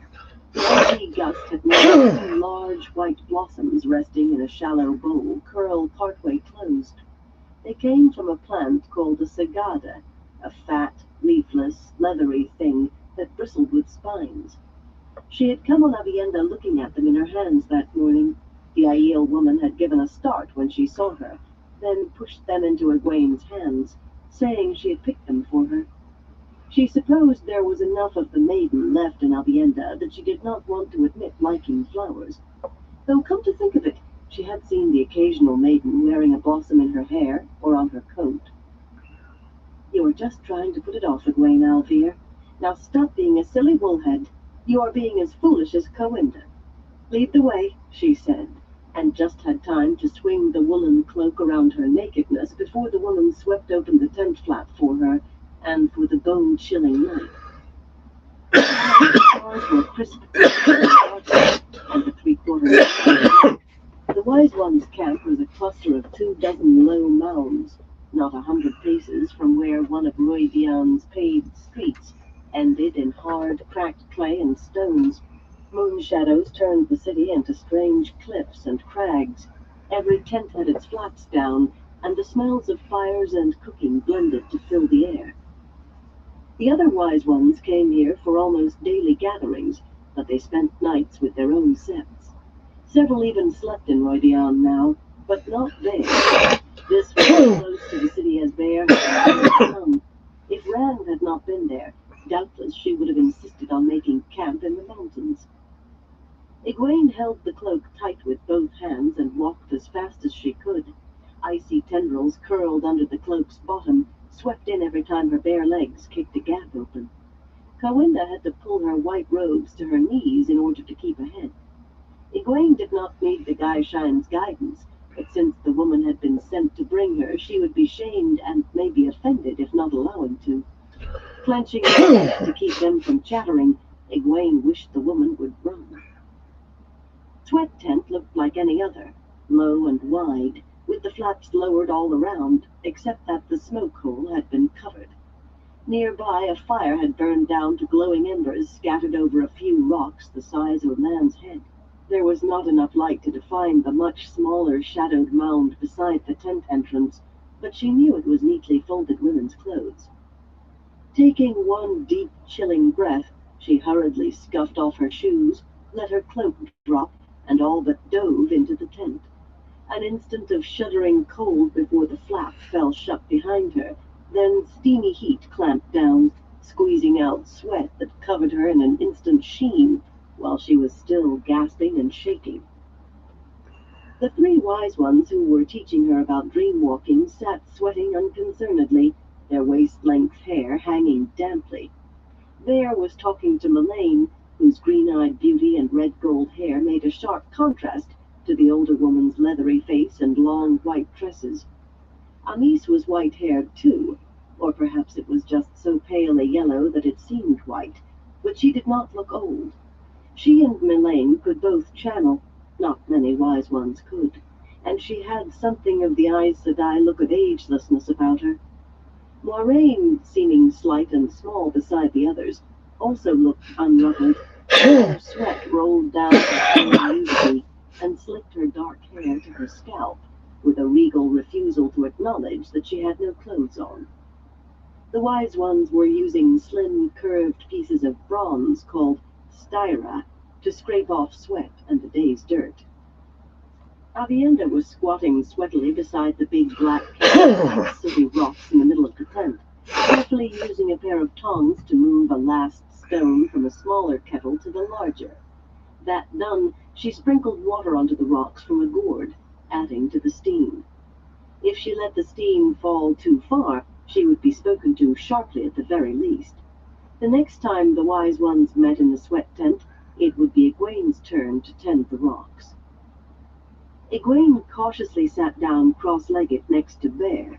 Instead of layered rugs, there was only rocky ground, unpleasantly hot, lumpy, and damp, and realized with a shock that Avienda had been switched, and recently. When the Aiel woman gingerly took her own place beside Egwene, she did so with a face as stony as the ground, but a face that could not hide her flinch. This was something Egwene did not expect. The Wise Ones exacted a hard discipline, harder even than the tower, which took some doing, but Avienda worked at learning to channel with a grim determination. She could not dream-walk, but she surely put as much effort into absorbing every art of a Wise One as she could ever have put into learning her weapons as a maiden. Of course, after she confessed to letting Rand know about the wise ones watching his dreams, they had made her spend 3 days digging shoulder-deep holes and filling them in again. But that was one of the few times Avienda had him to put a foot wrong. Anise and the other two had held her up to Egwene so often as a model of meek obedience and proper fortitude that sometimes Egwene wanted to shriek, even if Avienda was a friend. "It took long enough in coming," Bear said grumpily, while Egwene was still gingerly searching for a comfortable seat. Her voice was thin and reedy, but a reed of iron. She continued to scrape her arms with a styra. "I'm sorry," Egwene said. "There, that should be meek enough." Bear sniffed. "You are Aes Sedai beyond the dragon wall, but here you are yet a pupil, and a pupil does not dally. When I send for Avienda or send her for something, she runs, even if all I want Need is to a shave. This stuff's starting to itch already. Flushing, Egwene tried to make her voice humble. "I will try, Bear." This was the first time a wise one had made the comparison in front of others. She sneaked a glance at Avienda and was surprised to find her looking thoughtful. Sometimes she wished her near sister were not always such a good example. "The girl will learn, Bear, or she will not," Mylane said irritably. "Instruct her in promptness later, if she still needs it." No more than 10 or 12 years older than Avienda, she usually sounded as if she had a burr under her skirts. Maybe she was sitting on a sharp rock. She would not move if she was. She would expect the rock to move. "I tell you again, Moiraine," said I, "the Aiel follow he who comes with the dawn, not the White Tower." Obviously, Egwene was meant to pick up what they were talking about as they went on. "It may be," Anise said in a level voice, "that the Aiel will serve the Aes Sedai again, but that time has not come yet, Moiraine Sedai." Her scraping barely paused as she eyed the Aes Sedai calmly. It would come, Egwene knew, now that Moiraine was aware that some of the wise ones could channel. Aes Sedai would be journeying into the Waste to find girls who could be taught, and would almost certainly be trying to take any wise one with the ability back to the tower, too. Once she had worried about the wise ones being browbeaten and dominated, hauled away whenever they wanted. Aes Sedai never let any woman who could channel run free of the tower for long. She did not worry any more, though the wise ones themselves seemed to. Anise and Mylane could match any Aes Sedai will for will, as they showed every day with Moiraine. Bear could very likely make even Swan Sanche jump through hoops, and Bear could not even channel. For that matter, Bear was not the strongest-willed wise one. That honor went to an even older woman, Cerelia, of the Jara sept of the Charine Aiel. The wise one of Shende Hold could channel less than most novices, but she was as likely to send another wise one on an errand as a Gaishine. And they went. There was no reason to distress herself over wise ones being bullied. "It is understandable that you wish to spare your lands," Bear put in. "But Randall Thor obviously does not mean to lead us to punish. No one who submits to he who comes with the dawn and the Aiel will be harmed." "Of course. It is not only sparing lives or lands that concerns me." Moiraine made wiping sweat from her brow with one finger into a queenly gesture, but her voice sounded nearly as tight as Mylane's. "If you allow this, it will be disastrous. Years of planning are coming to fruition, and he means to ruin it all." "Plans of the White Tower," Anise said, so smoothly she might have been agreeing. "Those plans have nothing to do with us. We and the other wise ones must consider what is right for the Aiel. We will see that the Aiel do what is best for the Aiel." Egwene wondered what the clan chiefs would say about that. Of course, they frequently complained that the wise ones meddled in matters that were not theirs, so perhaps it would not come as a surprise. The chiefs all seemed to be hard-willed, intelligent men. She believed they had as much influence against the combined wise ones as the village council back home did against the women's circle. This time, though, Moiraine was right. If Rand, she began, but Bear stepped on her firmly. We will hear what you have to say later, girl. Your knowledge of Rand al'Thor is valuable, but you will hold your peace and listen until you are bidden to speak. And stop looking sullen, or I will dose you with blue spine tea. Egwene grimaced. Respect for the Aes Sedai, though a respect between equals, included but little for the pupil, even one they believed was Aes Sedai. She kept her tongue still in any case. Bear was capable of sending her to fetch her herb pouches and telling her to brew the incredibly bitter tea herself. It had no purpose at all except to cure sullenness or sulkiness, or whatever else a wise one might find disfavor with, which it did by taste alone. Avienda gave her a comforting pat on the arm. You believe it will not be a catastrophe for the Aiel as well? It must have been difficult to sound as cool as a winter stream when you glistened from head to foot with condensed steam and your own sweat, but Moiraine apparently had no difficulty. It will be the Aiel War all over again. You will kill and burn and loot towns as you did then until you have turned every man and woman against you. The 5th is our due, Aes Sedai, Melaine said, throwing her long hair back over her shoulders so she could work a styra across a smooth shoulder. Even heavy and damp with the steam, her hair glistened like silk. We took no more even from the tree killers. Her glance at Moiraine was too bland not to be significant. They knew she was Cairienan. Your kings and queens take as much in their taxes. And when the nations turn against you, Moiraine persisted. In the Aiel War, the nations united turned you back. That can and will happen again, with great loss of life on both sides. None of us fears death, Aes Sedai, Amis informed her, smiling gently as if explaining something to a child. Life is a dream from which we all must wake before we can dream again.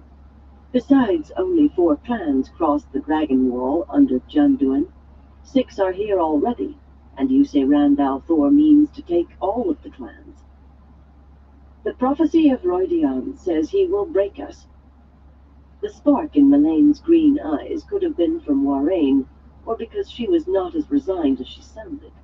What does it matter whether it is here or beyond the Dragon Wall? We'll lose him the support of every nation west of the Dragon Wall, Moiraine said. She looked as calm as ever, but an edge in her voice said she was ready to chew rocks. He must have their support. He has the support of the Aiel nation, Bear told her in that fragile, unyielding voice. She emphasized her words by gesturing with the slim metal blade. The clans have never been a nation, but now he makes us one. We will not help you turn him in this, Moiraine Sedai, Amis added just as firmly. You may leave us now, Aes Sedai, if it pleases you, Bear said. We have discussed what you wish to discuss as much as we will tonight. It was politely said, but a dismissal all the same. I will leave you, Moiraine replied, once again all serenity. She sounded as though it were her suggestion, her decision. By this time she was used to the wise ones making it clear they were not under the tower's authority. I have other matters to see to. That much had to be the truth, of course. Very likely something concerning Rand. Egwene knew better than to ask. If Moiraine wanted her to know, she would tell her, and if not, she would be handed some slippery bit of Aes Sedai avoidance of a lie, or else be told bluntly that it was none of her business. Moiraine knew that Egwene Sedai of the Green Aja was a fraud. She tolerated the lie in public, but otherwise she let Egwene know her proper place whenever it suited her. As soon as Moiraine had gone in a burst of cold air, Amis said, Avienda, pour the tea. The young Aiel woman gave a startled jerk, and her mouth opened twice before she said faintly, I must brew it yet. With that she scurried out of the tent on all 4s. The second blast from outside dimmed the steam. The wise ones exchanged looks that were almost as surprised as Avienda's, and Egwene's. Avienda always did even the most onerous chores efficiently, if not always with a good grace. Something must be troubling her greatly to make her forget a thing like making tea. The wise ones always wanted tea. More steam, girl, Melaine said. That was her, Egwene realized, with Amanda gone. Hurriedly splashing more water on the rocks, she channeled to heat the stones further, and the kettle, until she heard stones cracking, and the kettle itself radiated heat like a furnace. The Aiel might be used to leaping from roasting in their own juices to freezing, but she was not. 1 second, everyone. Hot, thick clouds rolled up to fill the tent. Amis nodded approvingly. She and Melaine could see the glow of Saidar surrounding her, of course, though she herself could not.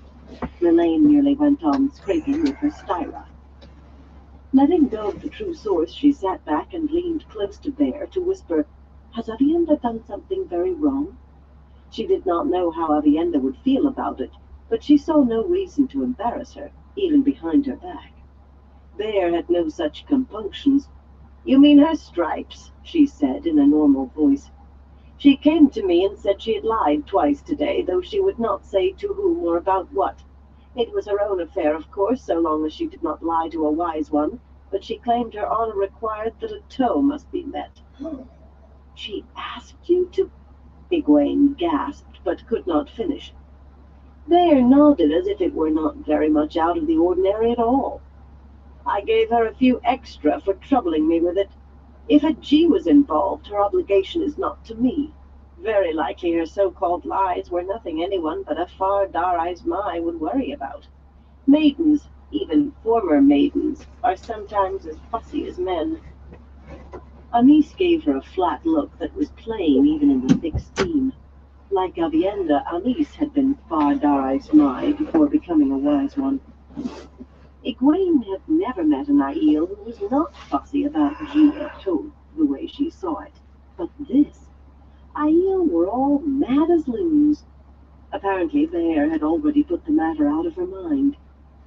"There are more lost ones in the threefold land than I can ever remember before," she said to the tent at large. That was what the Aiel had always called the Tinkers, the Tuatha'an. "They flee the troubles beyond the dragon wall." Clear in Melaine's voice was clear.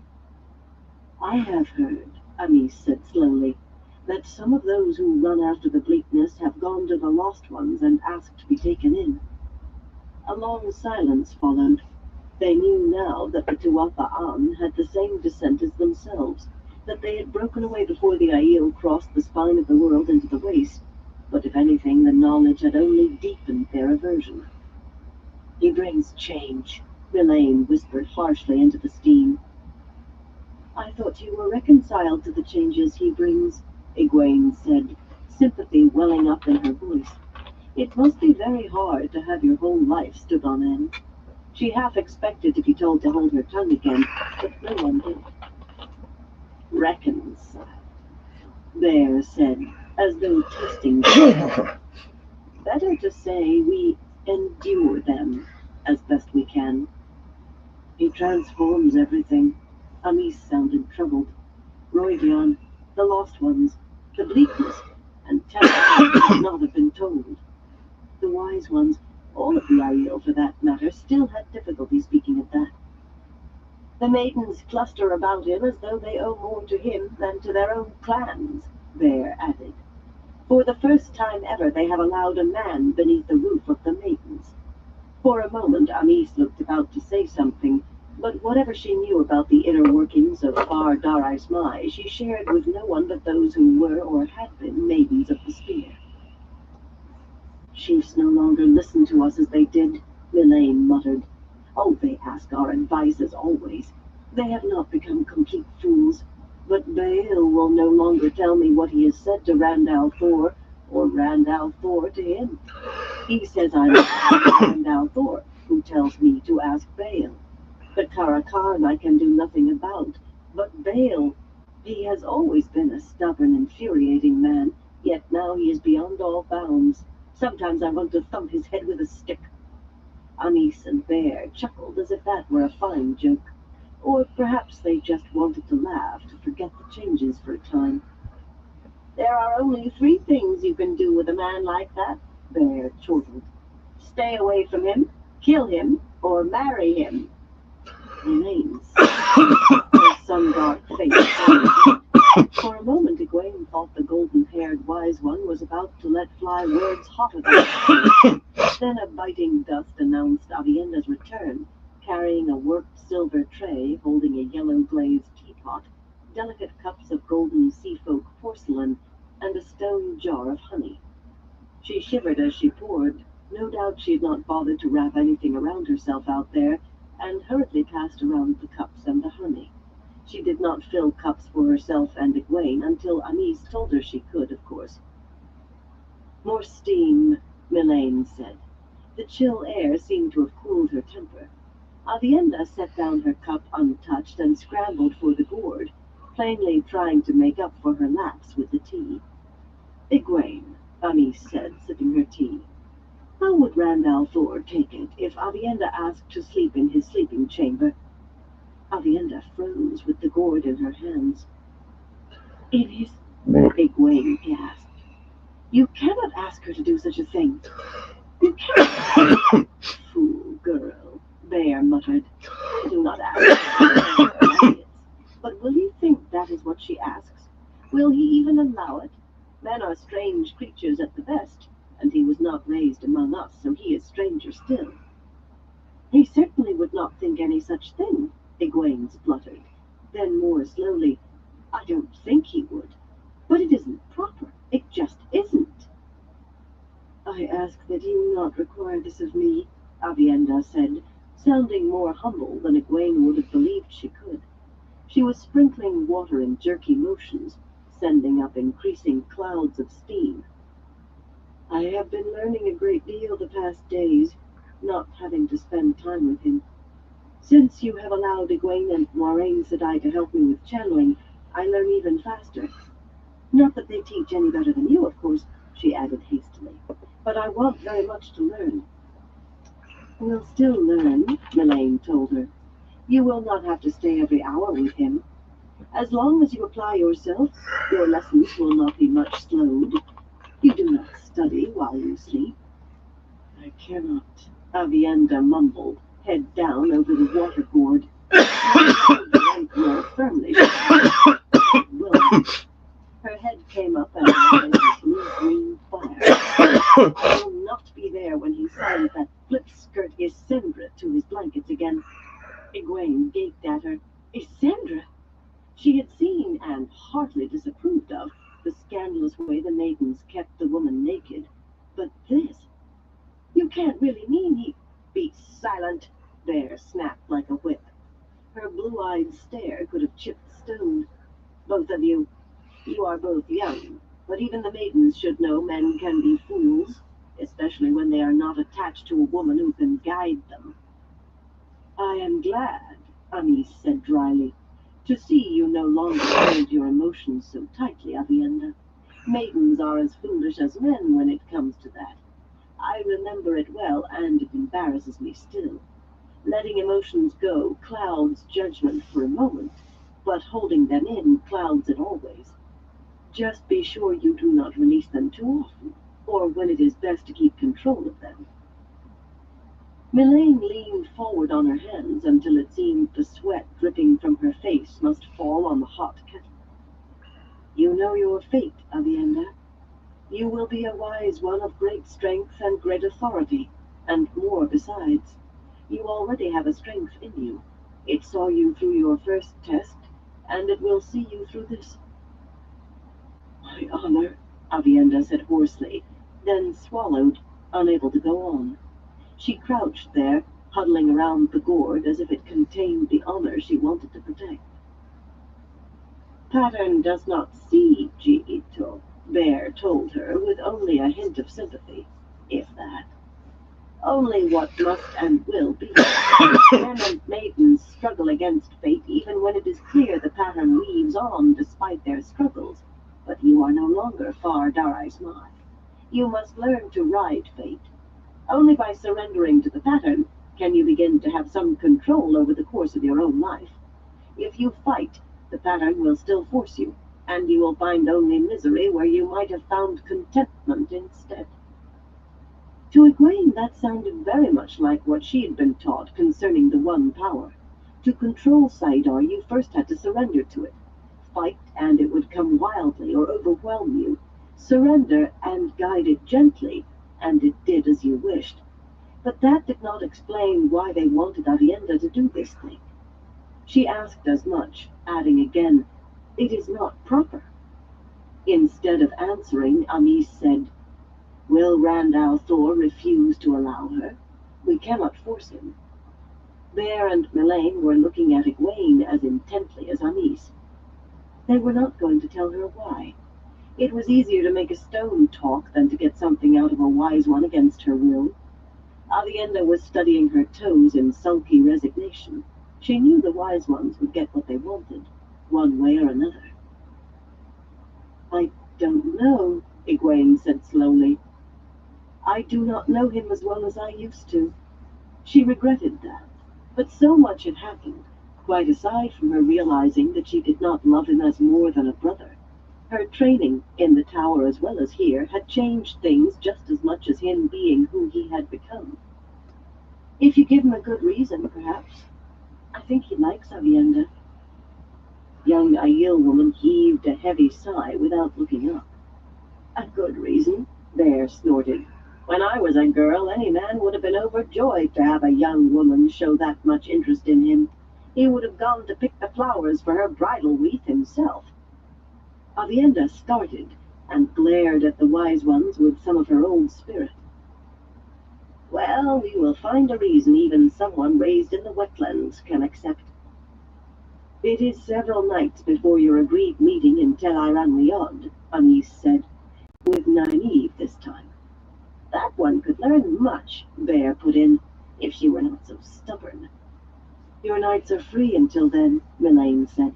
"That is, unless you have been entering Tel Iran Riyadh without us." Egwene suspected what was coming. "Of course not," she told them. It had only been a little. Any more than a little and they would find out for sure. "You succeeded in finding either Nynaeve's or Elaine's dreams?" Amis asked, casually, as if it were nothing. "No, Amis." Finding someone else's dreams was a lot harder than stepping into Tel Iran Riyadh, the world of dreams, especially if they were any distance away. It was easier both the closer they were and the better you knew them. The wise ones still demanded that she not enter Tel Iran Riyadh without at least one of them along, but someone else's dream was maybe just as dangerous in its own way. In Tel Iran Riyadh she was in control herself, and to a large degree, the wise ones decided to take her. Her command of Tel Iran Riyadh was incredible. Everyone could not match any of that. In another's dream, though, you were a part of that dream. It took all you could muster not to behave as the dreamer wanted, be as their dream took you, and still sometimes it did not work. The wise ones had been very careful when watching Rand's dreams never to enter fully. Even so, they insisted she learn. If they were to teach dream walking, they meant to teach all that they knew of it. She was not reluctant exactly, but the few times they had let her practice, with themselves and once with Ruark, had been chastening experiences. The wise ones had some considerable mastery over their own dreams, so what had happened there, to show her the dangers, they said, had all been their doing, but it had been a shock to learn that Ruark saw her as a little more than a child, like his youngest daughters. And her own control had wavered for one fatal moment. After that, she had been little more than a child. She still could not look at the man without remembering being given a doll for studying hard, and being as pleased with the gift as with his approval. Amis had had to come and take her away from happy play with it. Amis knowing was bad enough, but she suspected that Ruark remembered some of it too. "Must keep trying," Amis said. "You have the strength to reach them even as far as they are, and it will do you no harm to learn how they see you." She was not so sure of that herself. Elaine was a friend, but Nynaeve had been wisdom of Ellen's field for most of her growing up. She suspected Nynaeve's dreams would be worse than Ruark's. "Tonight I will sleep away from the tents," Amis went on. "Not far. You should be able to find me easily if you try. If I do not dream of you, we will speak of it in the morning." Egwene suppressed a groan. Amis had guided her to Ruark's dreams. She herself had remained only an instant, barely long enough to reveal that Ruark still saw her unchanged as the young woman he had married, and the wise ones had always been in the same tent before when she tried. Bear said, rubbing her hands, "We have heard what needed to be heard. The rest of you can remain if you wish, but I feel clean enough to go to my blankets. I am not so young as the rest of you." Young or not, she could probably run any of them into the ground, then carry them the rest of the way. As Bear was getting to her feet, Melaine spoke, and strangely for her, she was hesitant. I must ask for your help, Bear. And you, Amis." The older woman settled back, and both she and Amis looked at Melaine expectantly. "I would ask you to approach Dorinda for me." The last words came out in a rush. Amis smiled widely, and Bear cackled aloud. Avienda seemed to understand too, and be startled, but Egwene was lost. Then Bear laughed. "You always said you did not need a husband and did not want one. I have buried 3 and would not mind another. They are very useful when the night is cold." "Woman can change her mind." Melane's voice was firm, I'll be right back, but everyone. belied by the deep flush in her cheeks. "I cannot stay away from Bale, and I cannot kill him. If Dorinda will accept me as her sister-wife, I will make my bridal wreath to lay at Bale's feet." "What if he steps on it instead of picking it up?" Bear wanted to know. Amis fell back, laughing and slapping her thighs. Egwene did not think there was much danger of that, not the way Aiel customs ran. If Dorinda decided she wanted Melaine for sister-wife, Bale would not have much say in the matter. It no longer shocked her precisely that a man could have 2 wives. Not exactly. Different lands mean different customs, she reminded herself firmly. She had never been able to bring herself to ask, but for all she knew, there might be Aiel women with 2 husbands. They were very strange people. "I ask you to act as my first sisters in this. I think that Dorinda likes me well enough." Soon as Melaine spoke those words, the other women's hilarity changed to something else. They still laughed, but they hugged her and told her how happy they were for her, and how well she would do with Vale. Hey, 420, how you doing? Dorinda's acceptance for granted. The 3 of them departed all but arm in arm, still laughing and giggling like girls. Not before telling Egwene and Avienda to wait for the tent, though. "Egwene, could a woman of your land accept a sister-wife?" Avienda asked, using a stick to push the cover off the smoke. Egwene wished she had left Let's that do a to dab the real rest. quick. The heat began to dissipate immediately. "I don't know," she said, quickly gathering the cups and the honey jar. The styra went onto the tray, too. "I don't think so. Maybe if it was a close friend," she added hurriedly. There was no point in seeming to denigrate Aiel. Oh, shit. Hell yeah, that's always the best time to smoke one. Right when you get off work, when you're about ready to go to bed.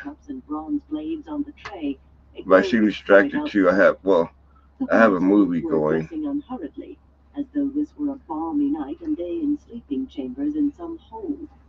A white-robed figure, pale in the moonlight, took the tray from her, and she quickly began searching for her cloak and shoes. They were nowhere among the remaining garments on the ground. The tray was taken to a tent. They tied the laces of her blouse, but did not leave them yet. Gwen's stomach sank into her feet. Hopping in place, she flapped her arms in a futile effort for warmth. They did not tell her to stop. Abruptly, she realized the snowy water bearing the tray away was too tall for even an Aiel woman.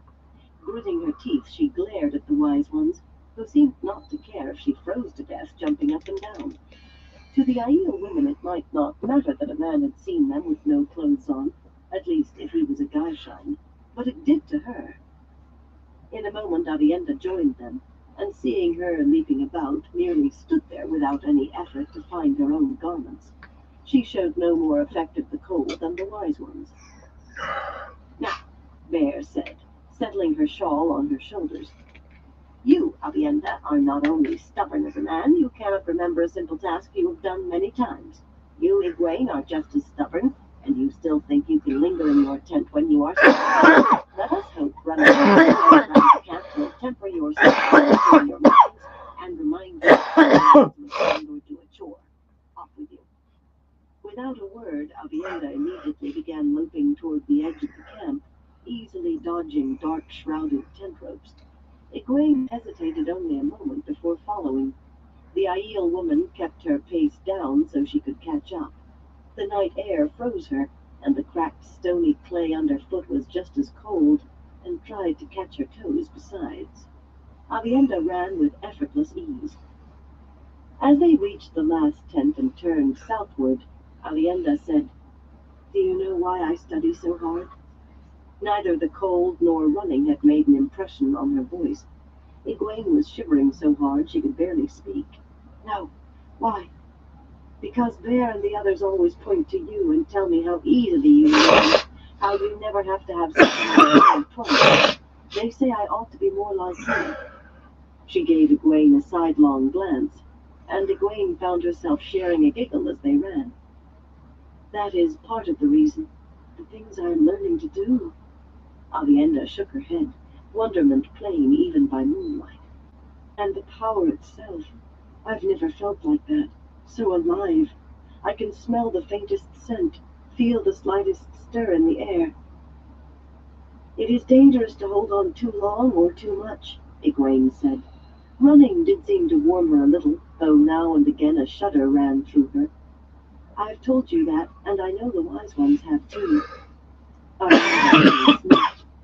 Do you think I would have foot with a spear? For a time they ran in That was a rough one on this. Ran? Really? Egwene said finally. The cold had nothing to do with her difficulty getting the words out. In fact, she was beginning to sweat again. I mean, My God. Cassandra? She could not make herself say it clearer than that. At last, Avienda said slowly, I do not think that he did. She sounded angry.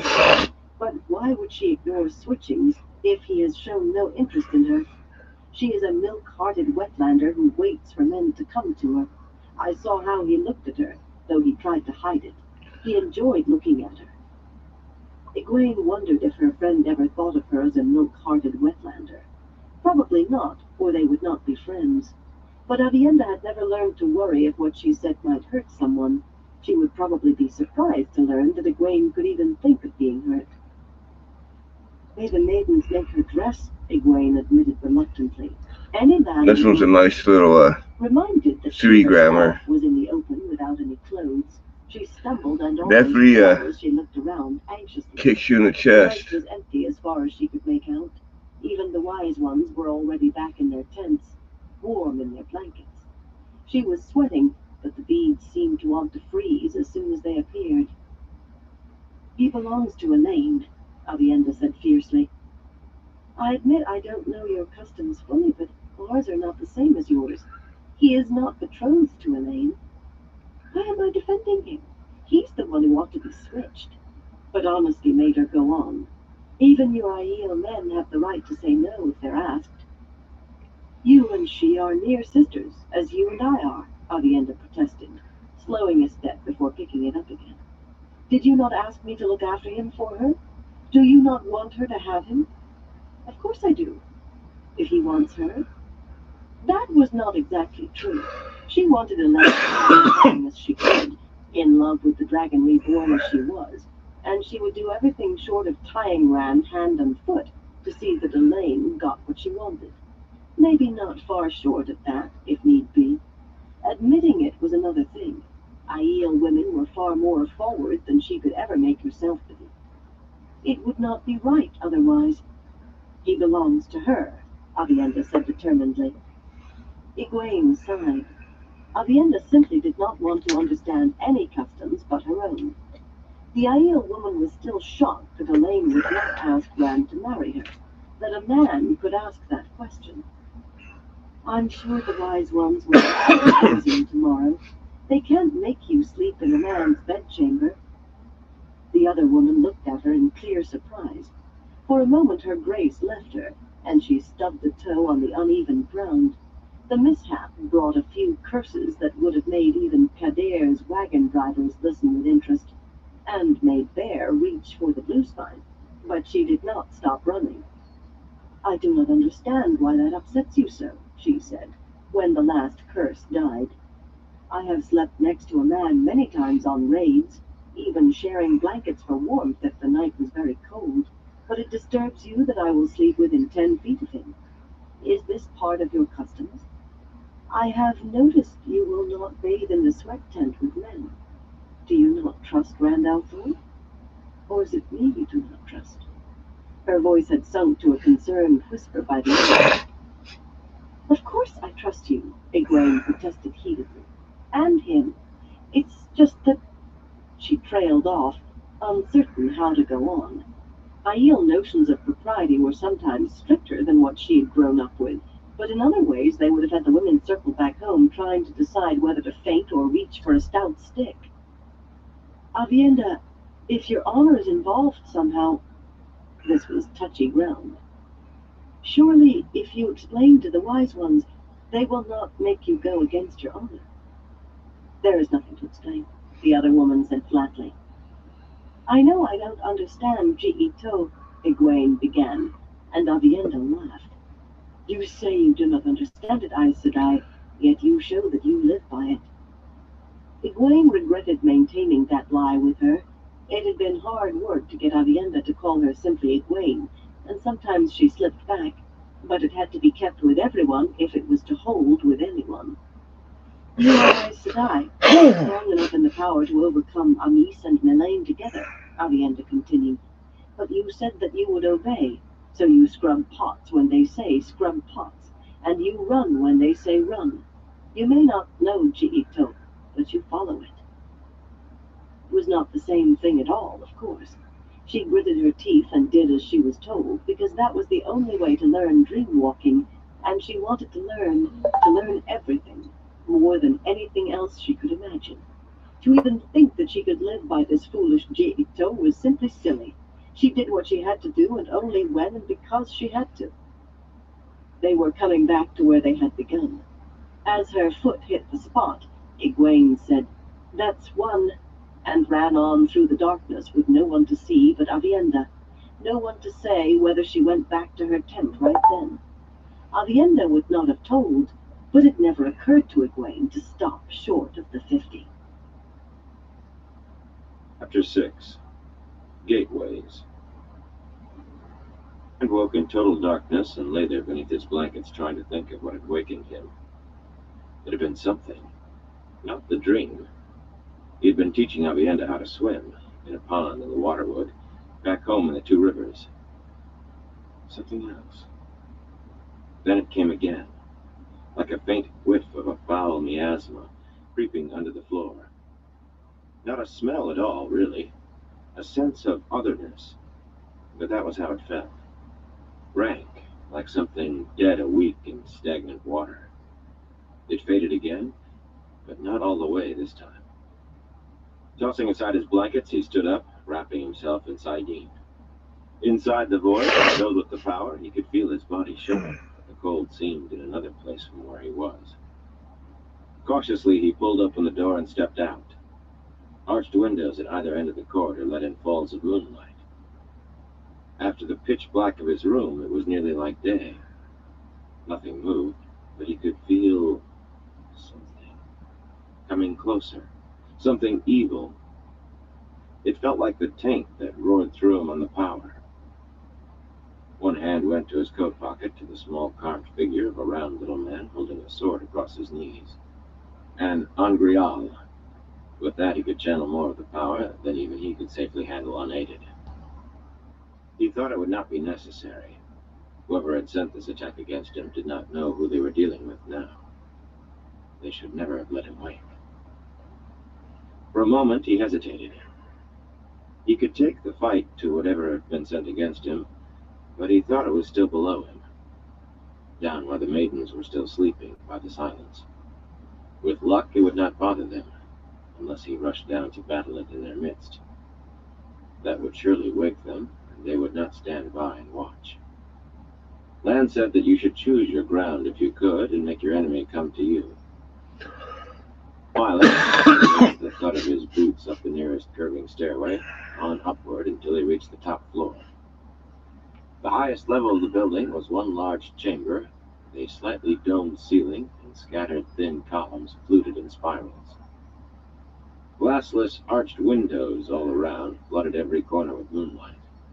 The dust and grit and sand on the floor still faintly showed his own footprints from the one time he had come up here, and no other mark. It was perfect. Striding to the center of the room, he planted himself atop the mosaic there, the ancient symbol of the Aes Sedai, 10 feet across. It was an apt place. To this sign will he conquer. That was what the prophecy of Rudion said of him. He stood straddling the sinuous dividing line, one boot on the black teardrop that was now called the Dragon's Fang, and used to represent evil, the other on the white, now called the Flame of Tarvalon. Some men said it stood for the light, an appropriate place to meet this attack between light and darkness. The fetid feel grew stronger, and a burned sulfur smell filled the air.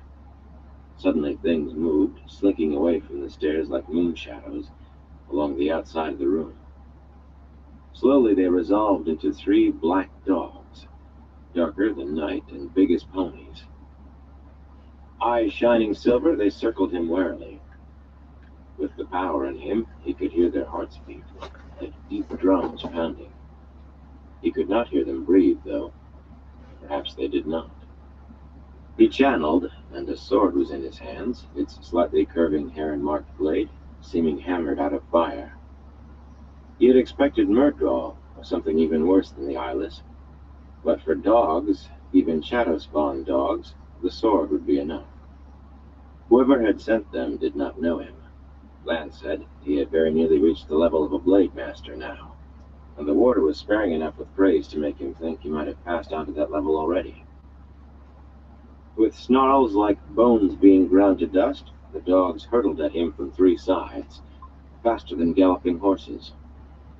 He did not move until they were almost on him. Then he flowed, one with the sword, move to move, as though dancing. In the blink of an eye, the short form called Whirlwind on the mountain became the wind blows over the wall, became unfolding the fan. Great black heads flew apart from black bodies, their dripping teeth like burnished steel, still bared as they bounced across the floor. He was already stepping from the mosaic as the dark forms collapsed in twitching, bleeding heaps. Laughing to himself, he let the sword go, though he held on to Saidin, to the raging power, the sweetness, and the taint. Contempt slid along the outside of the void. Dog. Shadow spawn, certainly, but still just after die. Slowly, the dead dogs and their heads were melting, settling into pools of liquid shadow that quivered slightly, as if alive. Their blood, fanned across the floor, trembled. Suddenly, the smaller pools flowed across the floor in viscous streams to merge with the larger, which oozed away from the mosaic to mount higher and higher, until the 3 huge black dogs stood there once more, slavering and snarling as they gathered massive haunches under them. He did not know why he felt surprise, dim outside the emptiness. Dogs, yes, but shadow spawn. Whoever had sent them had not been as careless as he had thought, but they still did not know him. Instead of reaching for the sword again, he channeled as he remembered doing once long ago. Howling, the huge dogs leaped, and a thick shaft of white light shot from his hands like molten steel, like liquid fire. Don't worry, boy, it won't be much longer. Creatures. My dog's over here getting a little impatient. All colors reversed, and then they were made of sparkling motes that broke apart, smaller and smaller, until there was nothing. He let go of the thing he had made with a grim smile. A purple bar of light still seemed to cross his vision in afterimage. Across the great chamber, a piece of one of the columns crashed to the floor tiles. Where that bar of light, or whatever it had been, not light exactly, had swung, neat slices were gone from the columns. A gaping swath cut half the width of the wall behind them. Any of them bite you or bleed on you? He spun at the sound of Maureen's voice. Absorbed in what he had done, he had not heard her come up the stairs. She stood clutching her skirts with both hands, peering at him, face lost in moonshadow. She would have sensed the things the same way he did, but to be here so quickly, she must have run. The maidens let you pass? Have you become Farderai's my, Maureen? They grant me some privileges of a wise one, she said in a rush, impatience raw in her usually melodious voice. I told the guards I had to speak with you urgently. Now answer me. Did the Darkhounds bite you or bleed on you? Did their saliva touch you? No, he answered slowly. Darkhounds. The little he knew he had gotten from old stories, the sort used to frighten children in the Southlands. Some grown-ups believe.